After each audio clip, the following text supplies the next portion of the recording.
Alrighty, welcome, ladies and gentlemen, to another edition of the Straight Outta Chino podcast, brought to you by the Oh Guys podcast, starring Skeet Ulrich, powered by RealNerdCorp.com, live on Twitch.tv/Comic and GameCorp. If you didn't already know, I am your host for this evening.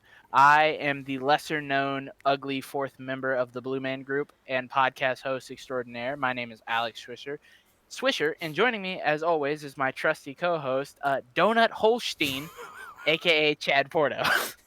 Uh, well, thank you for that rousing introduction. And because I know that you have a thing for the lovely Miss Holland, I dedicate today's opening image to you. Thank you. You need to go see it. Uh, so, Mr. Holstein, You need to turn on the stream. I'm turning it on my phone. Do it. God, Mr. Holstein. You are welcome, slightly Uh, grayish blue man of the Blue Man Group. just, just the ugly hidden fourth member. Where is? Let's see here. The hell, man? Why is? If it doesn't load, I'm just gonna send it to you. Should probably just do It's. that. I'm not seeing you guys. I'm not seeing you guys as live. We should be. It says we're streaming. The phone Hold doesn't on here. always work, so I'm just gonna send it to Yeah. you. I'm searching. Hold on. I'm searching for comic and game core. I just sent it to you. It's fine. It's saying you guys are live. There you go. I Today's hate opening. you. I hate you. I want to punch you in the face. I do have a Willa Holland photo kind of in here tonight, but I just I had to. I had to. You understand? Tell me you understand. All right. So did you say we are No, live or not live? what? We are live. Okay. Yes, we are. I just checked on the webpage. Alrighty, so season 3, California, here we I've come. watched worse TV in my life. So have I. Season You know. 2. Yeah. It's a fucking season 2 of One Tree Hill. Ugh, it's not that bad. Season 2 is Dude, One Tree Hill's like the shits. Even the music got worse in season 2. Holiday, holiday, holiday, holiday, holiday. What are you on? what? Remember that part where they're driving back from North Carolina or from Charlotte and they're listening to that terrible song? It's an ice cream day. It's the best day. It's the best day. Holiday, holiday, holiday, holiday. No, fuck, no, stop. That that song haunted my nightmares. And it Um, shall once again. this show is all over the place. Yes, it is. It does not know what it wants It's to be. it suffers from like wildly different writing. Um, like even like singular characters on this show don't act the same from scene to scene. And it makes me think that like they just passed around the script and they let a new writer write each line from the last writer. And like cuz like even Ryan is just all over the fucking place in this show. Well, Like season 3, he does start to actually linear out. Because, like, in season 1, he was monotone. And, like, he did have, like, a couple great scenes. Like, when Kirsten goes, Ryan's going to be staying with us now. I'll unpack later. that yeah. Like, great. That's great. But then you have the whole, you're scaring me, Ryan. Good. You're scaring me. Like, all right, great acted scene, but it makes no fucking sense in context. Why are you slamming the door? Yeah. What did the Jeep do to you? Slamming the Jeep door over and over and over again for no reason. Very strange. Especially since you're 30. Um yeah. By the by, Ryan looks 30. Yeah, he does. Like, whatever they saw in season 1, it quickly faded away by the end of the episode. But I will say this, Ben McKenzie really does start to show a lot more consistency in his character in season 3, so that's a good thing. In fact, Yeah, no. I think his acting is on point. I think besides Misha Barton, everybody in the show is a phenomenal actor. Wait, Um, everybody? Cam Gigadin is happy to hear he does what that. he does what he's supposed to do. Piss you off. Am I supposed to sit here and tell you that I didn't hate him and that he garnered no emotional reaction from me? Because every time he was on my screen, I wanted to fucking shut the show off. He did his job. Yeah. What are you Every doing, time he talked, Volchek? every time he talked, I stopped listening. So let's get to the new characters. If I can find All them. right, who are we starting with? I gotta scroll down. Hang on. I was not adequately prepared. All right. So let's start with Charlotte Morgan, the lovely, voluptuous, and greatest Borg ever, Jerry Ryan. Because she had sex appeal and was part of the Borg. That's why she's the greatest. She was the worst part of season 3, and it pains me I to say that. I skipped through everything involving her. Fantastic. You saved yourself time. So Charlotte Morgan is a con woman who pretends to be drunk to go to rehab to con a rich noopsie into funding her next, whatever, her next dalliance. She's got a male colleague that she's conning people with, and she picks Kirsten, only to realize that Kirsten's dad is broke and that Kirsten is trying to have a startup company, and Sandy's lawyers' bills or charges are kind of, keeping them afloat, but they're not exactly cash rich. So she ends up concocting a plan with Julie to con the noopsies out of all these monies, but Julie has a change of conscience, ends up donating all the money herself to a real charity instead of one that they were going to create and run and basically set Kirsten up for failure with, because they were going to make Kirsten the head of this fake charity and then embezzle the funds. So Julie ends up donating all the money to a real charity, pissing off Charlotte, and then she just leaves. And then Kirsten's like, why did Charlotte leave? And Julie's like, oh, she was a con woman. Kirsten's like, this is the worst thing you've ever done. And then she stops and goes, wait. All right, no, it's not. It's the second worst thing you've ever done. It's the second worst thing you've done this season, this half of in the last 5 episodes. So, not a great character, but it gave Kirsten something to do. So that's great. We have Jack Hess. I don't remember who Jack Hess is. The Dean. Oh, that's right. They should have said a The Resident Dean Evil of guy. Because he had blonde hair, pink shirts, and a affinity for 17-year-old schoolgirls. And he was the Dean of Discipline. I bet you he was. Because Taylor's a freak. She's a freak. I don't like this conversation. I need an adult. I am an adult.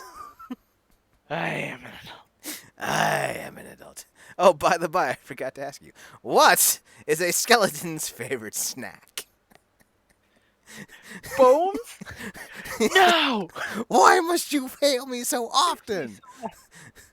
Ribs! Ribs! Bear ribs! Fuck! Fuck! The greatest video. It's it's a blend of perfect slapstickery, off-ball oddness, and just peculiar randomness. Ugh. It's so good. It escalated so quickly. It's honestly like I've been laughing at it for 2 weeks now. Why must you fail me so often? Such a good line. What? Come on, guess. I don't know. Death. Whack, whack, whack. He fucking smacks the skeleton head onto a box. Bones. Angry with an E. Angry. So Jackass is fucking Taylor. Well, I don't think they ever got to the point of Taylor. Let me have this. Okay, true. It's implied that he was in fact sleeping with her, although it's not outright proven. This will be. I don't know if it was mentioned in season three's finale or season four's premiere, but it's established that despite the fact that Taylor has no friends and her mother hates her and she has a daddy complex and a affinity for attaching herself to any man who shows her attention, she's a freak.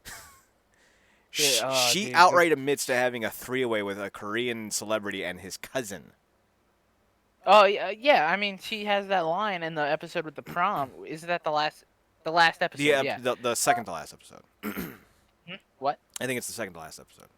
It's not the second to last episode because I skipped the second to last episode. No, it's not the last episode. The prom. Oh, it's the Then it's third the to third last to- episode. It's the party Yeah. favor. Episode 23. Yeah. When she's talking about her Korean boyfriend, the guy who works at the food place, she describes him as having a perfectly hairless body, and I was like, And she says it while sober, too.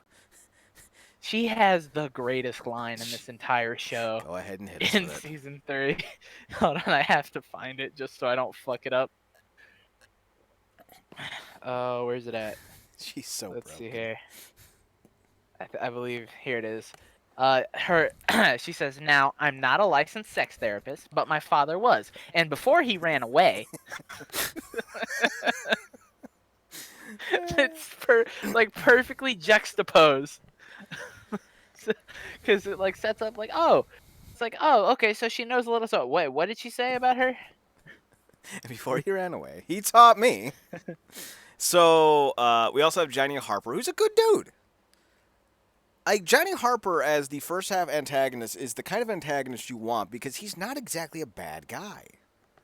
He's not doing anything wrong. He just has feelings for an individual that, maybe he doesn't or shouldn't have feelings for. Like, we've all been Johnny. He doesn't blame anyone for anything that he's been in, and he wants to handle things on his own. He's a good dude who went splattering on the rocks. Yes, he is a good dude. Yeah, So that's all you can really say because there's nothing about him yeah, I know. that's actually bad. No, He's just a he kid. doesn't do anything wrong. He makes a series of mistakes that he really could have come back from, but they just decided to write him off as like, oh, we have to find another way to break up Ryan and Marissa. They Here's refrigerated. Johnny. Yeah, they refrigerated him hard. But I don't have a problem with that as a mechanic because not everyone's story is pertinent to the story of the story. I know that's kind of redundant, but the story is of Marissa, Ryan, Julie, the core cast. So everyone else is there to further expand upon it. Yeah, no, I don't have a problem with that either. Like, the biggest thing for me is like this was supposed to be like one of the big obstacles for Ryan and Marissa, but the show doesn't make any fucking sense because they end up like the relationship of these two, the two core characters of which a lot of the show is based around, ends up being nonplussed at the end of it. You know what I'm saying? Like, they just decide at the end of season 3, like, well, obviously they have to get rid of her because of whatever her fucking issues were behind the scenes. Yeah, well, I was about to just say, like, I do believe season 3 had a different ending. But when when Johnny died, that was like episode 14, I think. Ironically enough, named the cliffhanger, which was not actually a cliffhanger episode because there was an episode right after that. Usually you want to end on a cliffhanger at the mid-season break. He also didn't even fucking hang from any cliffs. He just fell. Yeah, just smacked. Yeah. Ironically enough, the big break happened after the next episode, the heavy lifting. So yeah, they poorly timed that name of that. Yeah, and like I mean, I know it's never explicitly stated in the show that she blames Ryan for Johnny's death, but like it's heavily implied. Well, I don't think so. I think there's a different mechanic they go with, and they do formally state it. She doesn't blame Johnny or not Johnny. She doesn't blame Ryan or even apply it. What she does get on him for is that he's happy he's dead. Because there's that scene in the pool house where she goes, "You're happy Johnny's dead," and Ryan's just like, "What'd you say, Cuntarella?" Yeah, like that's a real fucked up thing to say right after a dude dies too. because he's like, him and Johnny got along great. You know, when he wasn't trying to sleep with you, Marissa. Yeah, and Like, like normally in this situation, you'd get old Chino Ryan who walks into Johnny's room, beats the fuck out of him, like, you step towards my girlfriend again, and I'll fucking kill you. But instead, he just walks in there. He's like, look, man. He's like, I'm not gonna sit here and tell you what to do. I'm just saying, don't influence her decision, because I'm not going to. And whatever she chooses, you know, she chooses. the, the, When I think that was when she was deciding whether or not to come back to Harbor. I don't remember the exact episode that was, but there was another episode where they were doing the lock-in, and Summer calls Ryan to show up, and you can almost see the defeatist nature in Ryan's face when he sees them kind of hanging out, and then when he sees the girlfriend show up, and he's like, Summer, you called me here because Johnny has a girlfriend? And Summer's like, Yeah. oh, I may have overreacted. That was my bad. But then when he sees them together, he kind of just walks away. Like, he's kind of done with the drama. Yeah, he is. I think he's 100%. trying to look for a reason to break up with her throughout the entire season. And I think that's kind of the thing. Like in One Tree Hill, because I literally, the first time I watched this show, watched it right after I finished watching One Tree Hill. And I was still in that mindset of Peyton and Lucas. Everything that they are involved with is to get them back together. So I was watching the OC with the same kind of goggles. Ryan and Marissa, everything they do is to get them back together. I don't think that was ever supposed to be the case. I think they were supposed to be the breakup.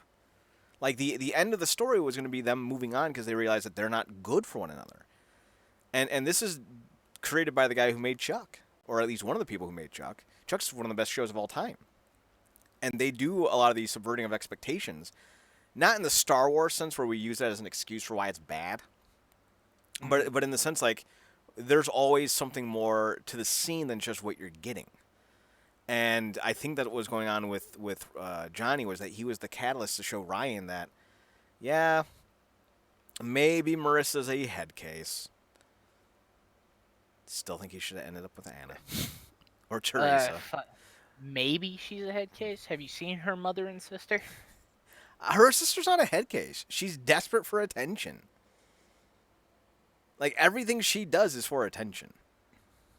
Well, that's true. Right? Because her mother's a scheming, conniving bitch until season 4. For most of season 4. Her father literally abandoned her and left without even saying goodbye. Twice. They threw her in a private school, like, up the coast. And then when she comes back, the first person, and you'll see this in season 4, that she has a genuine connection with in Bullet is someone her mother can't stand. So, like, she's constantly getting the jerk around. And I don't want to skip too far ahead, but there's a great scene in 4 where he's like, listen, where Ryan says to, what's Willa Holland's name in this? Caitlin. He's like, listen, Caitlin, I know we're not family, but I'll always be your big brother. And she just kind of went, daw! So, like, there's a lot in her that is just really confused. But in season 3, they make her look like she's some conniving, evil genius. Yeah, all the shit with Johnny is a little fucked up. I just think she had a crush on Johnny. Like, it wasn't that much more than it was. And really, when you think about it, she knew that her sister was dating Ryan, so why wouldn't Johnny be available? And, like, do you remember one of the first things she said about Johnny when she got back to the OC? No, what was it? She goes, who's your friend? The guy, she said, who are you going to pick between, brooding boy from Chino or the one with perfect bone structure? Right? The thing with Caitlin as a character is that she's very aware of things. And the thing that really kind of just scratched my head so hard. So they kind of advanced her up about a year. Because when she left, I think she was like 11 or 12. And now she comes back and she's 15. She's turning 15. And 14 turning 15. Right. But she's 15 like when this pivotal thing happens. And Johnny's like, Caitlin, I can't date you. You're 15. Yeah, and you're a year and a half older than me. You're a junior or a senior. I'm a freshman. Legal in California. Not sure what the issue is. Like, you're 17, she's 15. You're not 30 and she's 12. Like, what's the issue? Right. I dated the 15-year-old when I was 17. She was a year and a half younger than me. It's what's expected in high school. But like, Right. goddamn, like, dude, you're not 34 and she's 15. That's the issue.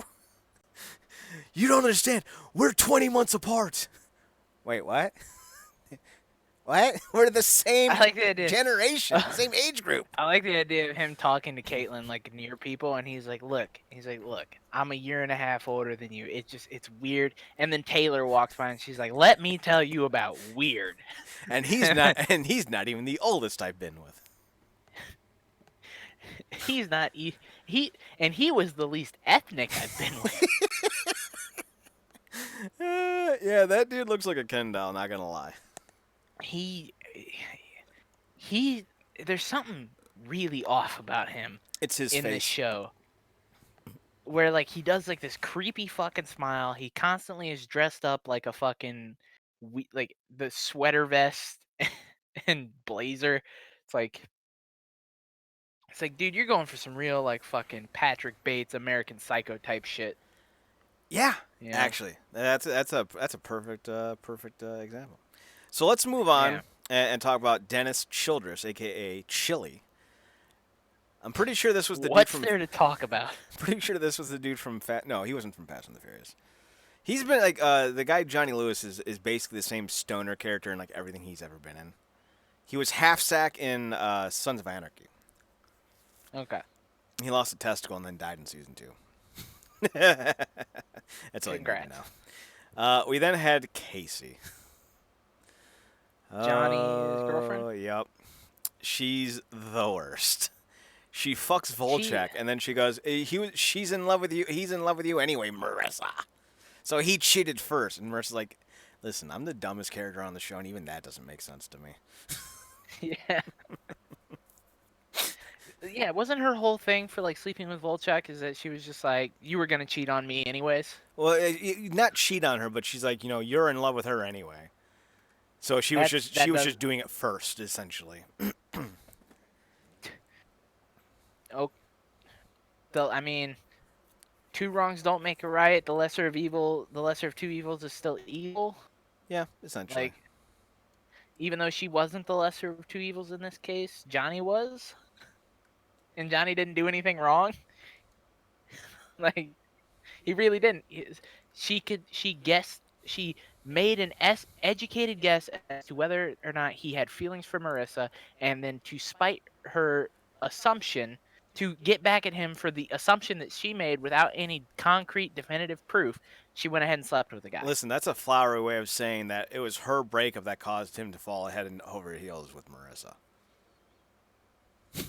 That logic tracks. We then have Heather, who is the beach bum villain of the chicks. She's pretty irrelevant. She's just kind of she's a slit for Volchek. Yeah, That's girl. Ugh. I hate what you just said.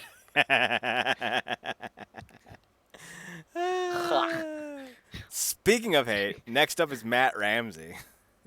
Talk about a 180 on a character like in like 4 weeks. Sandy, I want to work with you because I value what you're doing, and I believe a responsible and honest businessman is exactly what I need. At the end of the season, I'm gonna take you down, Sandy. I got all the dirt. And Sandy's like, "What dirt, Matt?" I'm taking this entire fucking company down, and I'll bring you with me if I have to. Matt, what dirt? We get cleaned 4 times a week. Yeah, what dirt? You then, hung out with some strippers. That's not exactly illegal, Matt. What he's god, he sucks, man. That whole storyline, I told you to avoid it. It didn't make any fucking sense. No, so I watched very little of it.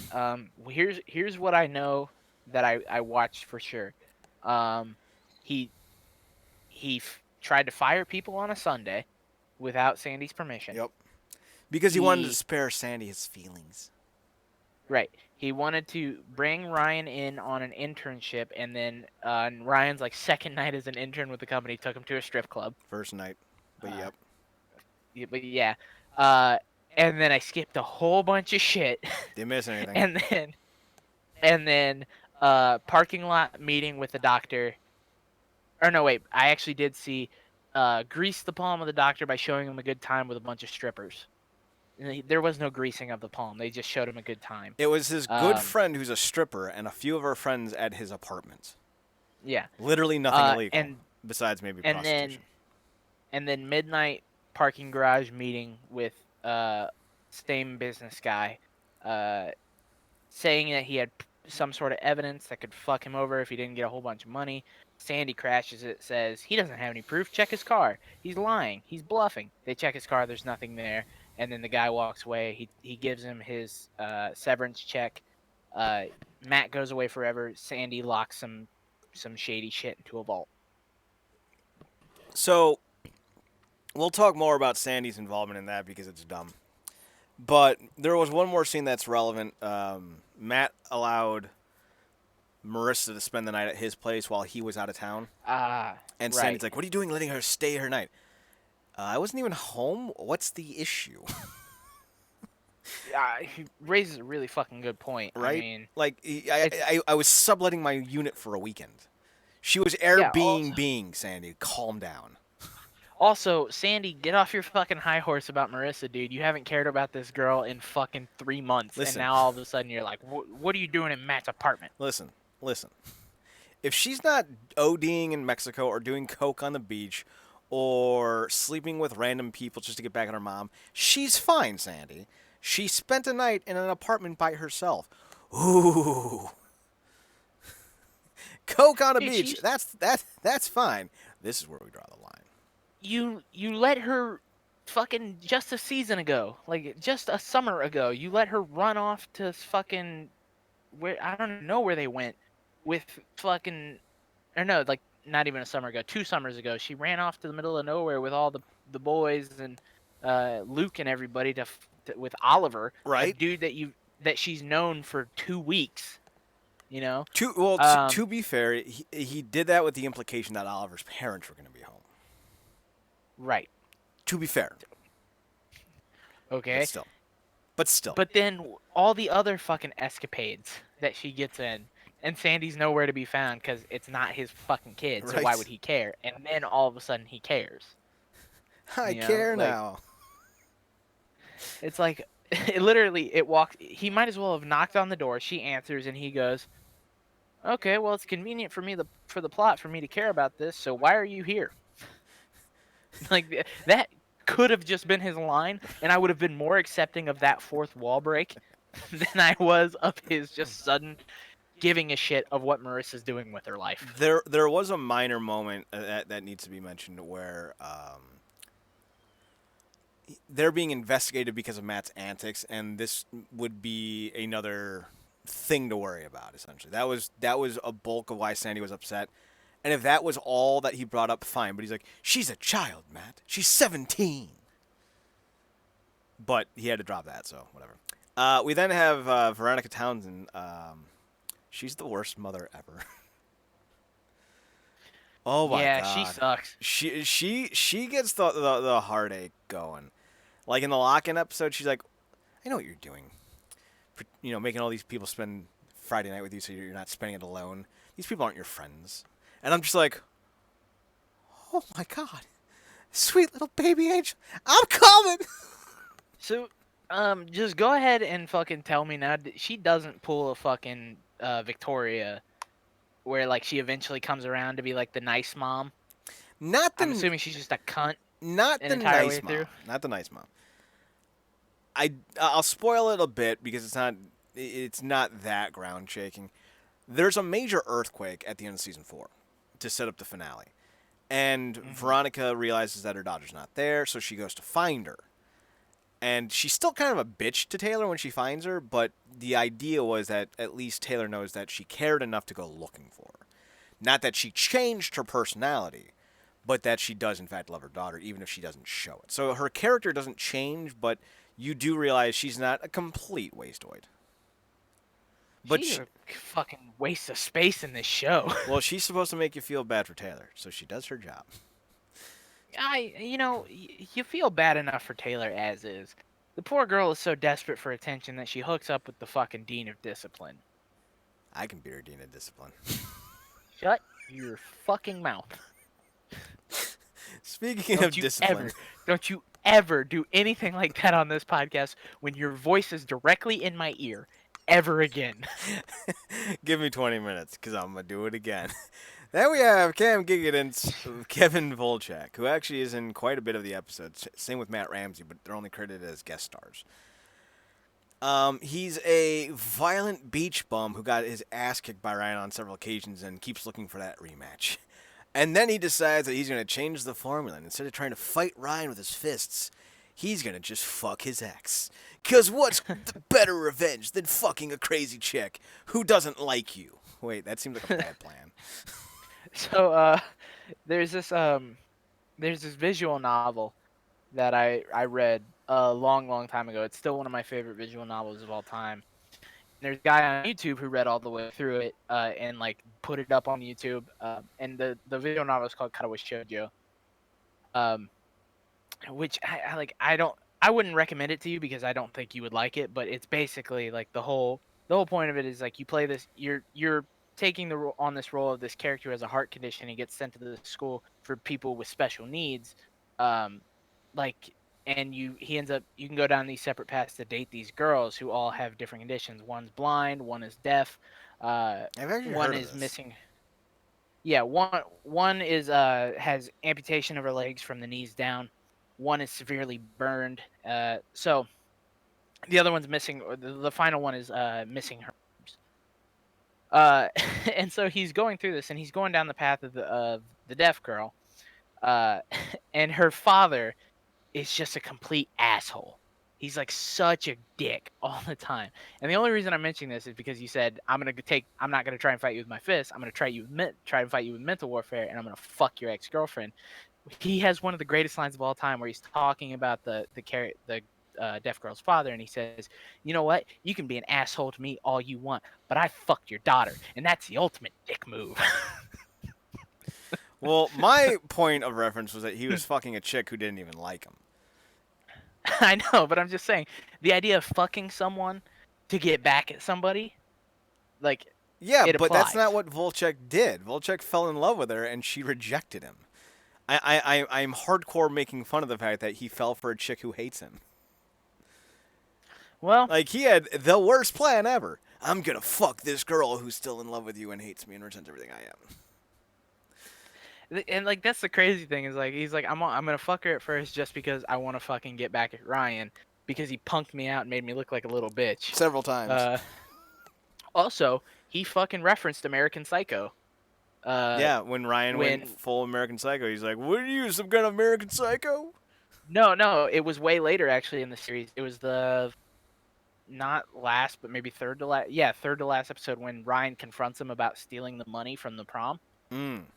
Um, the $5,000. He shows up at his apartment and he goes, "What are you gonna do, buddy?" He's like, "I'm not gonna fall for your little American Psycho act again." And then him and Ryan fucking get into it, and Ryan whoops his ass Ryan because he again. hesitated. Well, he didn't Volchek. hesitate. Volchek went and grabbed, what was it? He grabbed something. And then Ryan He's just, gonna, what's that? yeah, he's gonna bash his head in with something, and he hesitated to do it, and then Ryan fucking rolled him over and just beat the shit out of him. I don't even think he meant to hesitate. I think that was just the slowing of the frame to set up what Ryan was going to do so it didn't look so disjointed. I mean, it could have been bad filmography. It's not like this show's Not known for saying, its great filmography. I mean, fuck, yeah. their entire backyard is shot on a goddamn patch of AstroTurf. So, like, what, so whatever. the OC, Newport Beach, where it's fucking 65 degrees plus all year round, and I need AstroTurf in my backyard. California, this grass is itchy. I think I got Dude, if MRSA. you take his character from Never Back Down and you take this character, Kevin Volchek, and you put them side by side, there are some glaring obvious differences. One comes from money, the other is completely broken poor. One's a bum, and one is not a bum. We are You spending know, too much time on Cam um, Gigan. I understand, but at the core, Kevin Volchek and whatever the fuck his character's name from Never Back Down was, I think his name was Ryan. I'm going to put a moratorium on you ever bringing up Never Back Down again. No, Yes. You can't You, stop me. you did it incessantly during the Karate Kid. You brought it up at least 3 times during the fucking OC One Tree Hill podcast, and here we are Yeah, again. because Sean Ferris was in one episode of One Tree Hill. I do not care. Fuck Uh, that movie and your incessant need to keep referencing it. his name was Ryan McCarthy. It all comes full circle. If you bring it up again, I'm muting you for the rest of the episode. That's fine. I'll just take my fucking headphones off. That's Play fine. video game. You finish this fucking podcast by yourself. So we have Twilight's Nikki Reed. She's playing Sadie, the cousin of Johnny, who definitely fucks Ryan and then leaves for no reason. She was so hot. I mean, she still is. She's Nikki Reed. She's so fucking. Yeah, that is like real weird. They could have really done something nice with those two. Well, And then she was just like, I don't disagree ahead. with the premise, but and you're gonna hate me, but I think he had better chemistry with Teresa. I don't disagree. Mm-hmm. I still don't care for Teresa. I don't know why. So I explained this last night on ComicCorp. Have you ever seen The Newsroom? Like a few episodes of it. Okay, so here's the round about it. Jeff Daniels plays a character who's a more open-minded conservative Republican, and he comes out, admits that he had an episode. He went on this rant. People started dogging on him, calling him a rhino in name only, a Republican in name only, a rhino. But he eventually ends up gaining support of the Republicans in charge of the debate. So they're like, well, let's go to ACN, which is the network he's on, and let's pitch them the debate and see what they want. So Daniels' character's like, all right, if they're going to come here and talk to us about hosting the debate, let's actually have a debate worth having. So he ends up doing it kind of like a mock trial, where he's a prosecutor grilling all of the candidates on their policies, but the candidates are played by people in the newsroom. So like you have Allison Pill from the drummer in the movie you like so much, Scott Pilgrim. She's playing like an old 80-year-old white dude. It's great. It's great. But as the RNC guys goes like, this is a mockery. This is a shame. No one would ever agree to this. This is ridiculous. So he's like, if Will Jeff Daniels' character, yeah, Jeff Daniels, right? That's his name from Dumb and Dumber. Yeah, you just said it like 7 No, times. I know, but I wasn't sure, so I wanted to clarify. So he's like, if Will McAvoy, Jeff Daniels' character, doesn't want to do it, we'll ask somebody else. And he's like, Sloan Sabbath, do you want to be a star? And she's like, really, me? And Sloan's played by Olivia Munn. She's like, really, me? Yeah, how about it? Fuck you. Don and Don is dating Sloan, and Don goes, usually when Sloan says fuck you, that's the end of the conversation. And then the guy who's trying to host it turns around and goes, I hate these people, and I don't know why you don't. And walks away. So I am constantly phrasing a lot of what I say, like, I hate him, and I don't know why you don't. Off the cadence of that. So I wanted to explain my running gag so people understood why it's my running gag. I hate Volchek, and I don't know why you don't. I hate Volchek. I know, but I know why you do. And the last person is Henry Griffin. He is the doctor who ends up, who gives a fuck? He's terrible. He's a fucking nowhere character. We also had a couple characters come back this year. Not come back in Taylor Townsend. Taylor's a brand new character. She's recurring, and she's a main next year. She is a neurotic, overly achieving, friendless, gorgeous, broken girl. She's so needy. And Chad Porto's wet dream. what do you mean wet? That's my running daydream. Gross. I like how I make it more of a romantic idea. You go sexual, and I'm the gross one. Okay. She is not unable to interact with people. She, throughout the season, has at least 3 lovers that we're aware of. But it's making friends that's the problem, because she's so... And I would say she's more mature to a point where like she comes off as condescending, and she doesn't even realize she's being condescending because she has no grasp on social interaction, which is why all of her boyfriends and dates seem to be in their 30s. Yeah. So, there's that. And her mother just mistreats her so badly, and all she wants is to be accepted and liked. My heart. And of course, we have the fantastic Caitlin Cooper. I didn't like her a lot the first time I saw her, but I really gained an appreciation for her this time around because I started to see like when you watch a show for the first time, the thing that happens is you get caught up in the reactionary. You're like, she's the reason Johnny died, cunt. But then you go back and she's the reason Johnny died. No, you're missing the point. When you're watching it the second time through, you're aware of what happens. Like there's foresight now, so you're no longer hanging on bated breath with how everything turns out, and you're able to appreciate how they act in the moment. And she just comes across as a typical teen who's trying to have attention. She doesn't have a lot of support at home. Her sister, the first thing out of her mouth is accusations, essentially. Her mom forgets her birthday. So, yeah. Caitlin's going to have some issues. Caitlin's going to have some issues. But she's not a bad person. She's just selfish because she knows that no one else is going to be there for her. So she's very understanding. Steal $1,500 to come home. Like, that's the thing. Like we kept thinking that there was another reason. There wasn't. I know. And she stole it from a jackass, so, that's fine. I understand. Theft is theft, Chad. Let's not try and mince fucking crime here. I'm not mincing it. I'm just saying that she didn't do it to get high. She did it because she missed her family. Like, intent matters there, sir. Intent matters. Yeah, not to the letter of the law, because people steal shit all the time. Actually, it does. Literally, it does. There are provisions in the law that protects people for reacting in a desperate situation. Now, Caitlin's situation isn't desperate, but it's understandable. The only one who's desperate on the show is Taylor. I like the fact that you're actively working for your case and against your case at the same time. I'm not working for a case. I'm working for truth. You're like, I'm not. Desperate times call for desperate measures. Look, it wasn't desperate times, and these weren't exactly desperate measures, but she's also 14, so she's a minor. It's not even a felony for $1,500. Like, you need to break $5,000 for it to be a felony. So she committed a misdemeanor. When she's 14, she'd be looking at 2 months of cleanup duty on the highway. Like I said, not exactly gangbuster. That girl has never cleaned up anything in her life. Have you seen the people she lives with? She's the only one who cleans up in her life.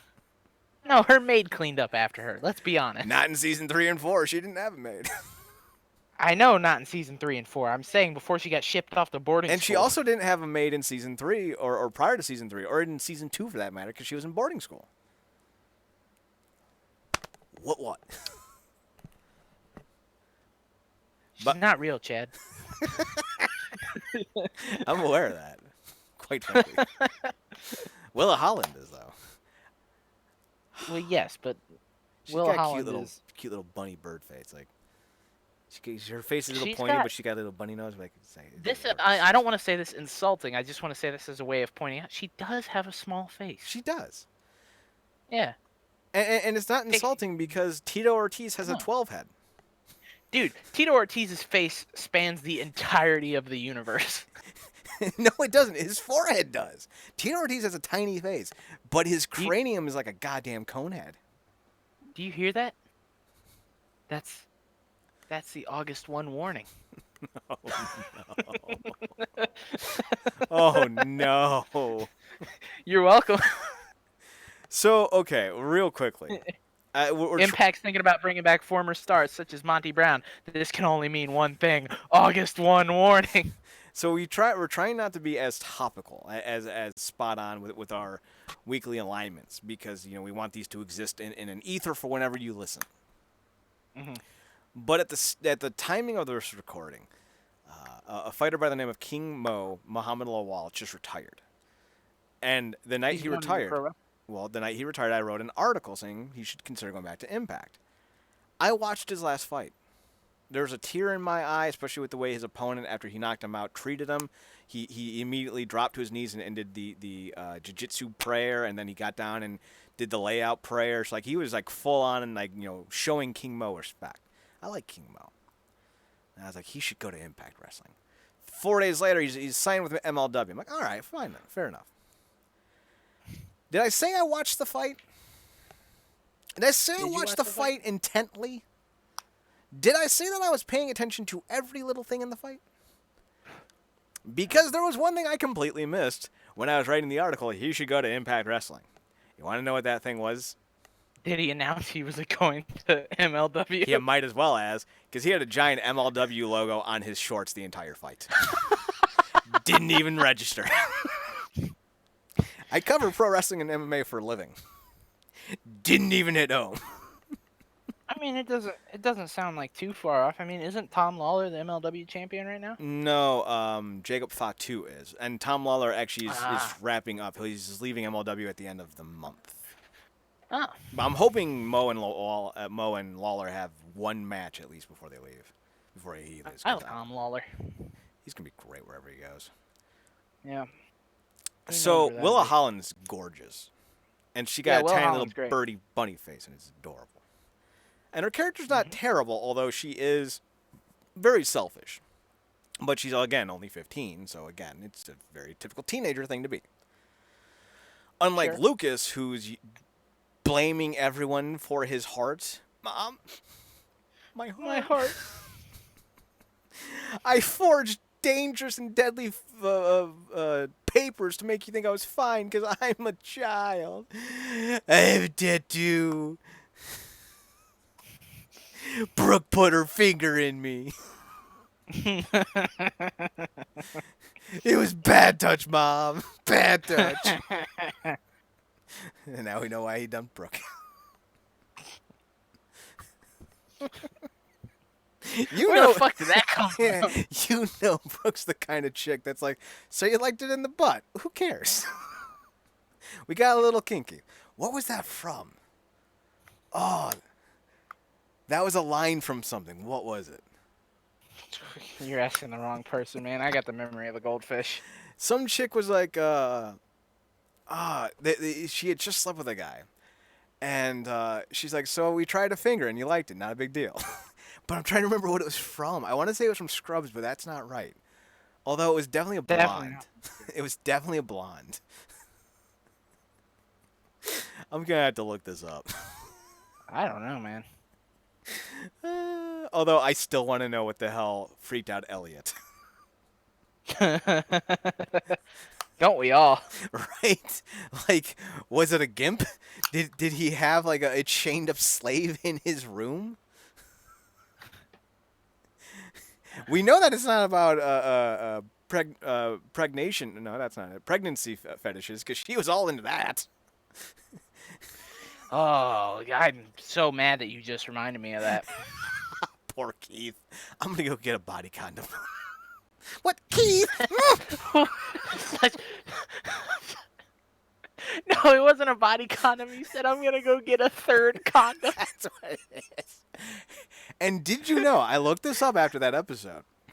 Multiple condoms actually cause friction, which is more likely of a measure for it to tear, rip, and cause a pregnancy. So don't double wrap. That's a don't problem. do that. Just find them extra thick ones. I'm going to go get a third condom. I'm going to go get a third condom is such an underrated line. We're gonna the make hilarity. A baby. I'm gonna the hilarity of how scared he was. Like, he's 25. Of course he is. Yeah. Oh, dude, that's God, it's the greatest show of all time. It's really good. Causes all kinds of emotional issues now in me, but it's still so good. That Laverne episode gets me every time. Ugh. Laverne's episode and season 8, episode 2, My Steak Night with the old man, the old black guy. I can't watch that episode ever again. If I could, guys. Don't do it. Don't do it. Don't do it. Oh, that line always I'm not gets gonna. me. I'm not gonna finish it. I'm not gonna finish it. But I'll fucking. He goes. When I wake up. Yeah, Will George. you guys be here? Yeah, George, we'll be here. It's like, all right. He goes, "Hey guys," and they're like, "Yeah, George," and he goes, "That beer tasted real good." I don't know which Oh ones. my god. So season 8 was filled with a lot of dick kicks. We're gonna get back to the Oh OC. yeah. We're gonna get back to the OC. Season 8 was also the revelation where that bulimic patient ended up not being bulimic but had AIDS. Oh yeah, that's right. Fuck you, Elliot. Damn. Get fucked. Get wrecked. Oh god, I was actually just thinking about the episode the other day when the girl who's dying is a virgin and she sleeps with Ted. I hope it was okay. Oh Ted, yeah. you're a stallion. Fucking Ted. Ted's the resident sad sack. I'm not a sad sack, am I? Ted, you got an ink stain on your pen, or Ted, your pen exploded. He goes, Oh, "Oh man, my good pen. that was my good pen." And then he touches his forehead, and he's got ink on his forehead. Ah!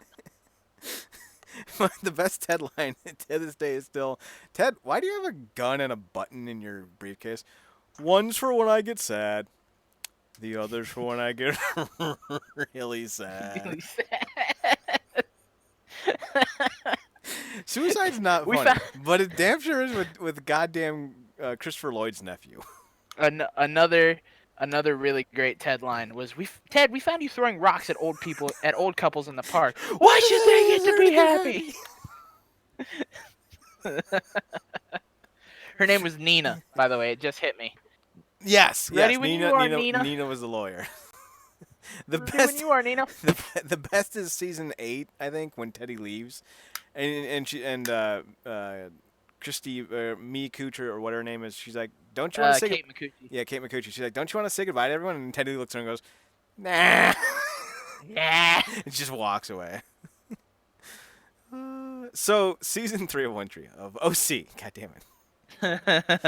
So we've introduced y'all the new characters. Let's update you with what's going on in the individuals, and then we'll hit the episodes. So Sandy's trying to open up a low I don't know what the word I'm looking for is. It's an inexpensive hospital for local area people who aren't rich, an affordable hospital. Yeah. I don't know if it's low cost is the word I'm looking for, but it's something like that.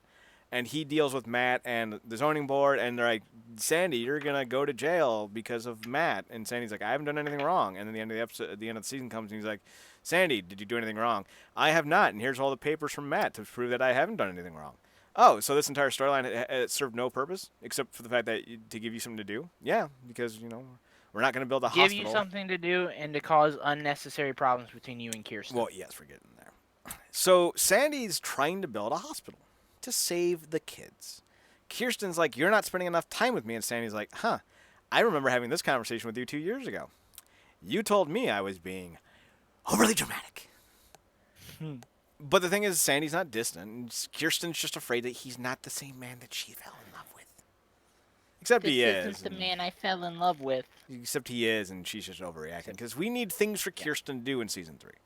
And Season 3 saw Kirsten relapse because Sandy was introducing her to a group of people. Yeah, that fucking scene sucked. They shoehorned this entire Sandy's corrupt angle, and it didn't make any goddamn sense. Kirsten goes back on the wagon, and we never address it again. We already covered... She goes back on the wagon for one episode. Oh, wait, does she get, completely thrashed? No, she has the one glass, and that's it. Yeah, that's what I'm saying. She goes back on the episode. She goes back on the wagon after one episode. You said she went back on the wagon for one episode. I was confused. I was like, no. I don't remember Sorry, her going my bad. on a binge. Yes. I think the audio cut out, and I fucking misheard you or something. So she ends up, afterwards, she ends up taking Seth with her to a, or maybe it's before. She ends up taking Seth with her to a AA meeting. And Seth's highly uncomfortable, but he ends up, "You know what? All right, Ma. We're good. You do you." So Ryan in Season 3 has a grasp of his emotional range. He realizes Marissa's toxic, breaks up with her. Falls for Sadie. She dumps him because she's a free-spirited. Gets back with Teresa, but Teresa's not happy with the fact Briefly. that... Yes, but she's not happy with the fact that Ryan can't stay away from damaged damsels in distress, which is something that Sandy even says in Season 4 is kind of the thing we love about you. So, You That know, he's a fucking bleeding heart liberal. I don't even think he's a liberal. He's just a bleeding heart. He might have a valve issue or a hole. We're not sure, but he probably needs to go underneath the knife. He's at this point he's lost so much blood that there's no coming His back for heart's him. only operating at about 5% at this point. Yeah. Poor Marissa guy. gets expelled from the harbor because she shot Ryan's brother. She doesn't even get expelled for that. She gets expelled because Taylor Townsend's mom wants her out. Yes, but she does get expelled because of that. That's the reason why Taylor's mom is going at her, is It's because of the shooting. the catalyst. Yeah, it's the shooting, and that's why they're there. And Ryan ends up getting placed on probation, but then Ryan punches the dean of discipline with And gets expelled. with his mighty mallets that Taylor loves so much. I hate you. So they end up being expelled together. Ryan becomes a homeschool kid, while Marissa goes to public school. Even though the Coens say that they'll pay for Marissa's private schooling. So they're told maybe you should take some time apart. That doesn't work. They get closer. Then they have sex on the beach. Sex on the beach. Do do do do. Like I'm just like it's been 3 years. You've had many a sleepovers, and Marissa has fucked half the coastline. Yeah, Why are and you remember waiting? that time? Remember that time in season 1 that Marissa got real mad about Ryan and what's her face, Caleb's No, supermodel girlfriend. Caleb's whore. Yeah, and how she got real mad about that, but she goes off and sleeps with Volchek and does all this shit, and even Ryan's like, yeah, I mean you're still you. Yeah. He's like, not gonna. Because Ryan's not a jackass. He has the capacity to be a jackass yes, but we all do. when he wants to be. It is human nature to be jackassery. But one is only a jackass. Jackasses. One is only a jackass if they live in that realm for a long period of time. Ryan does not. So they finally have sex, and it ruins their relationship because everything after that point goes downhill.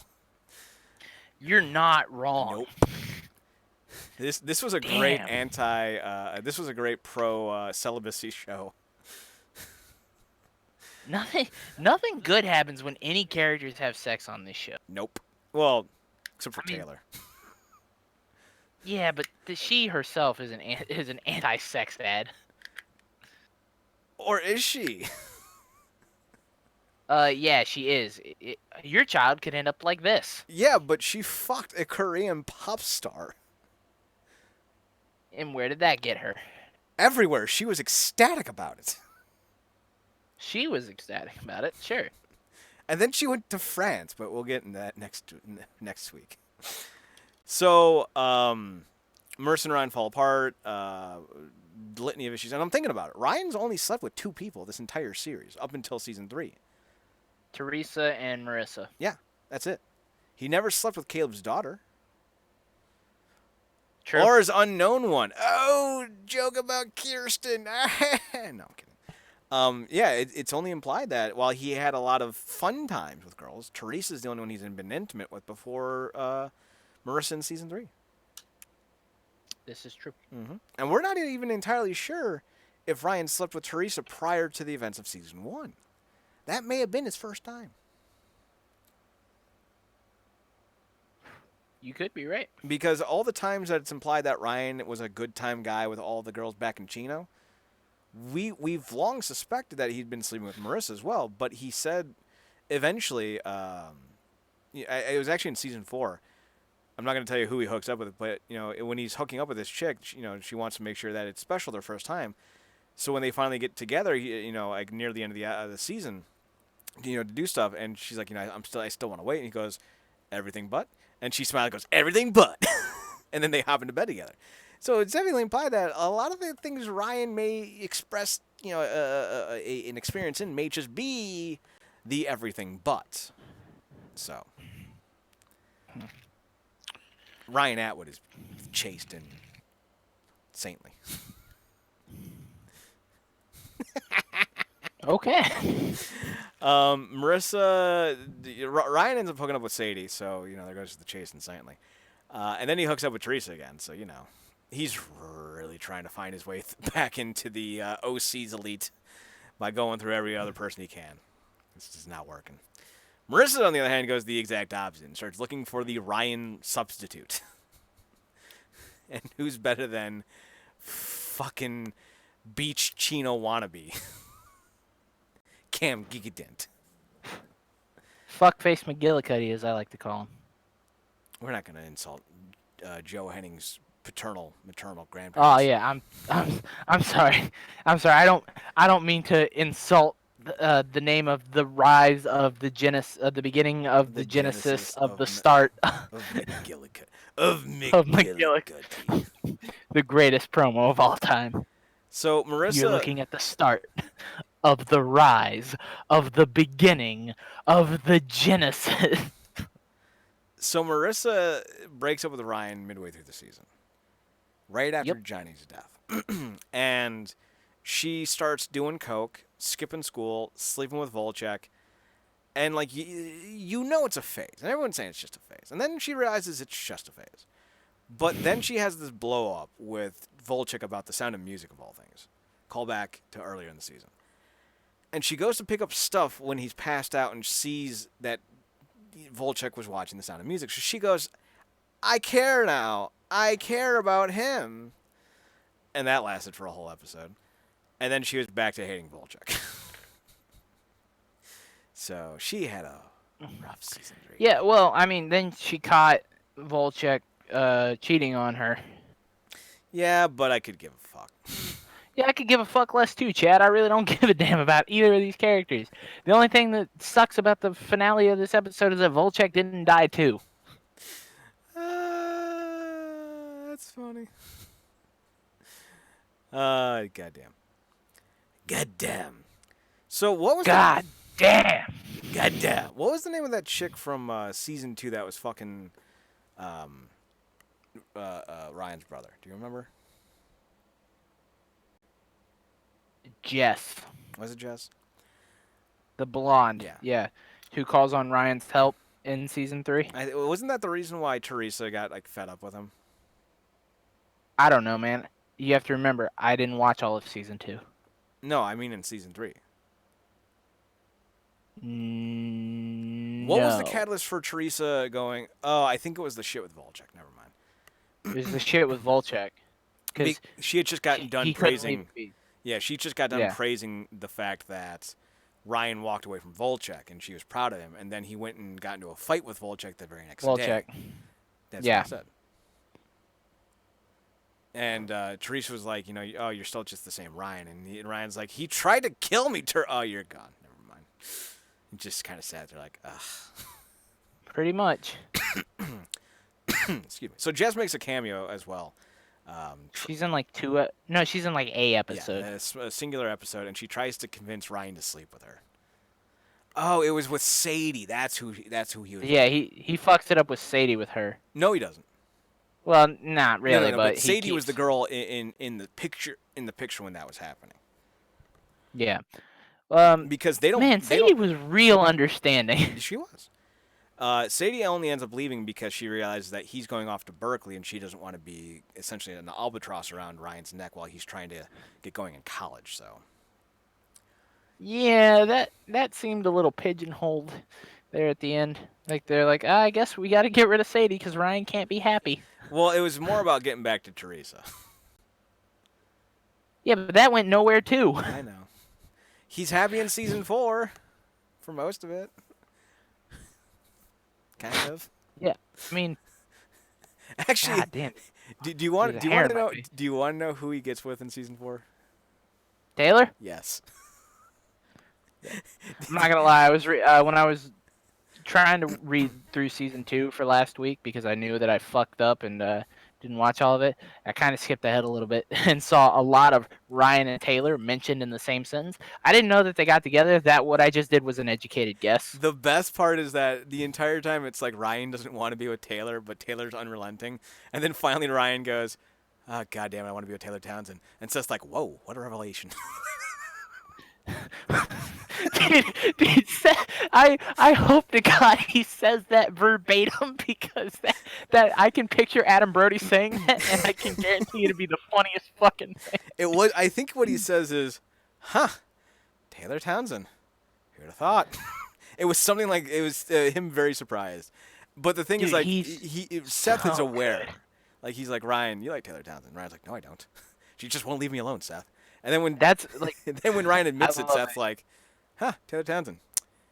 Who would have thought? And Ryan just glares at him, knives in his Dude, he eyes. perfectly Adam Brody perfectly encapsulates like the Jewishness of of Seth Cohen. Like he knows he's right. He knows he's smart. He knows that he'll eventually his thoughts like what he wants will the outcome that he expects will happen. He just waits meticulously and takes his lumps along the way. What I think you mean to say is that Seth Cohen is very much into his stereotypical Jewishness. He Yes. makes a point to reference he's a stereotype in the Jewish community. And Adam Brody has nailed that verbatim. I don't know how the term his Jewishness sounds the way you framed it. So I wanted to clarify so we make sure that we're not saying that as a negative.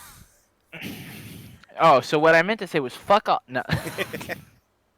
So we start the season with the investigation of Ryan's brother's Trey shooting. Trey Atwood. Oh boy.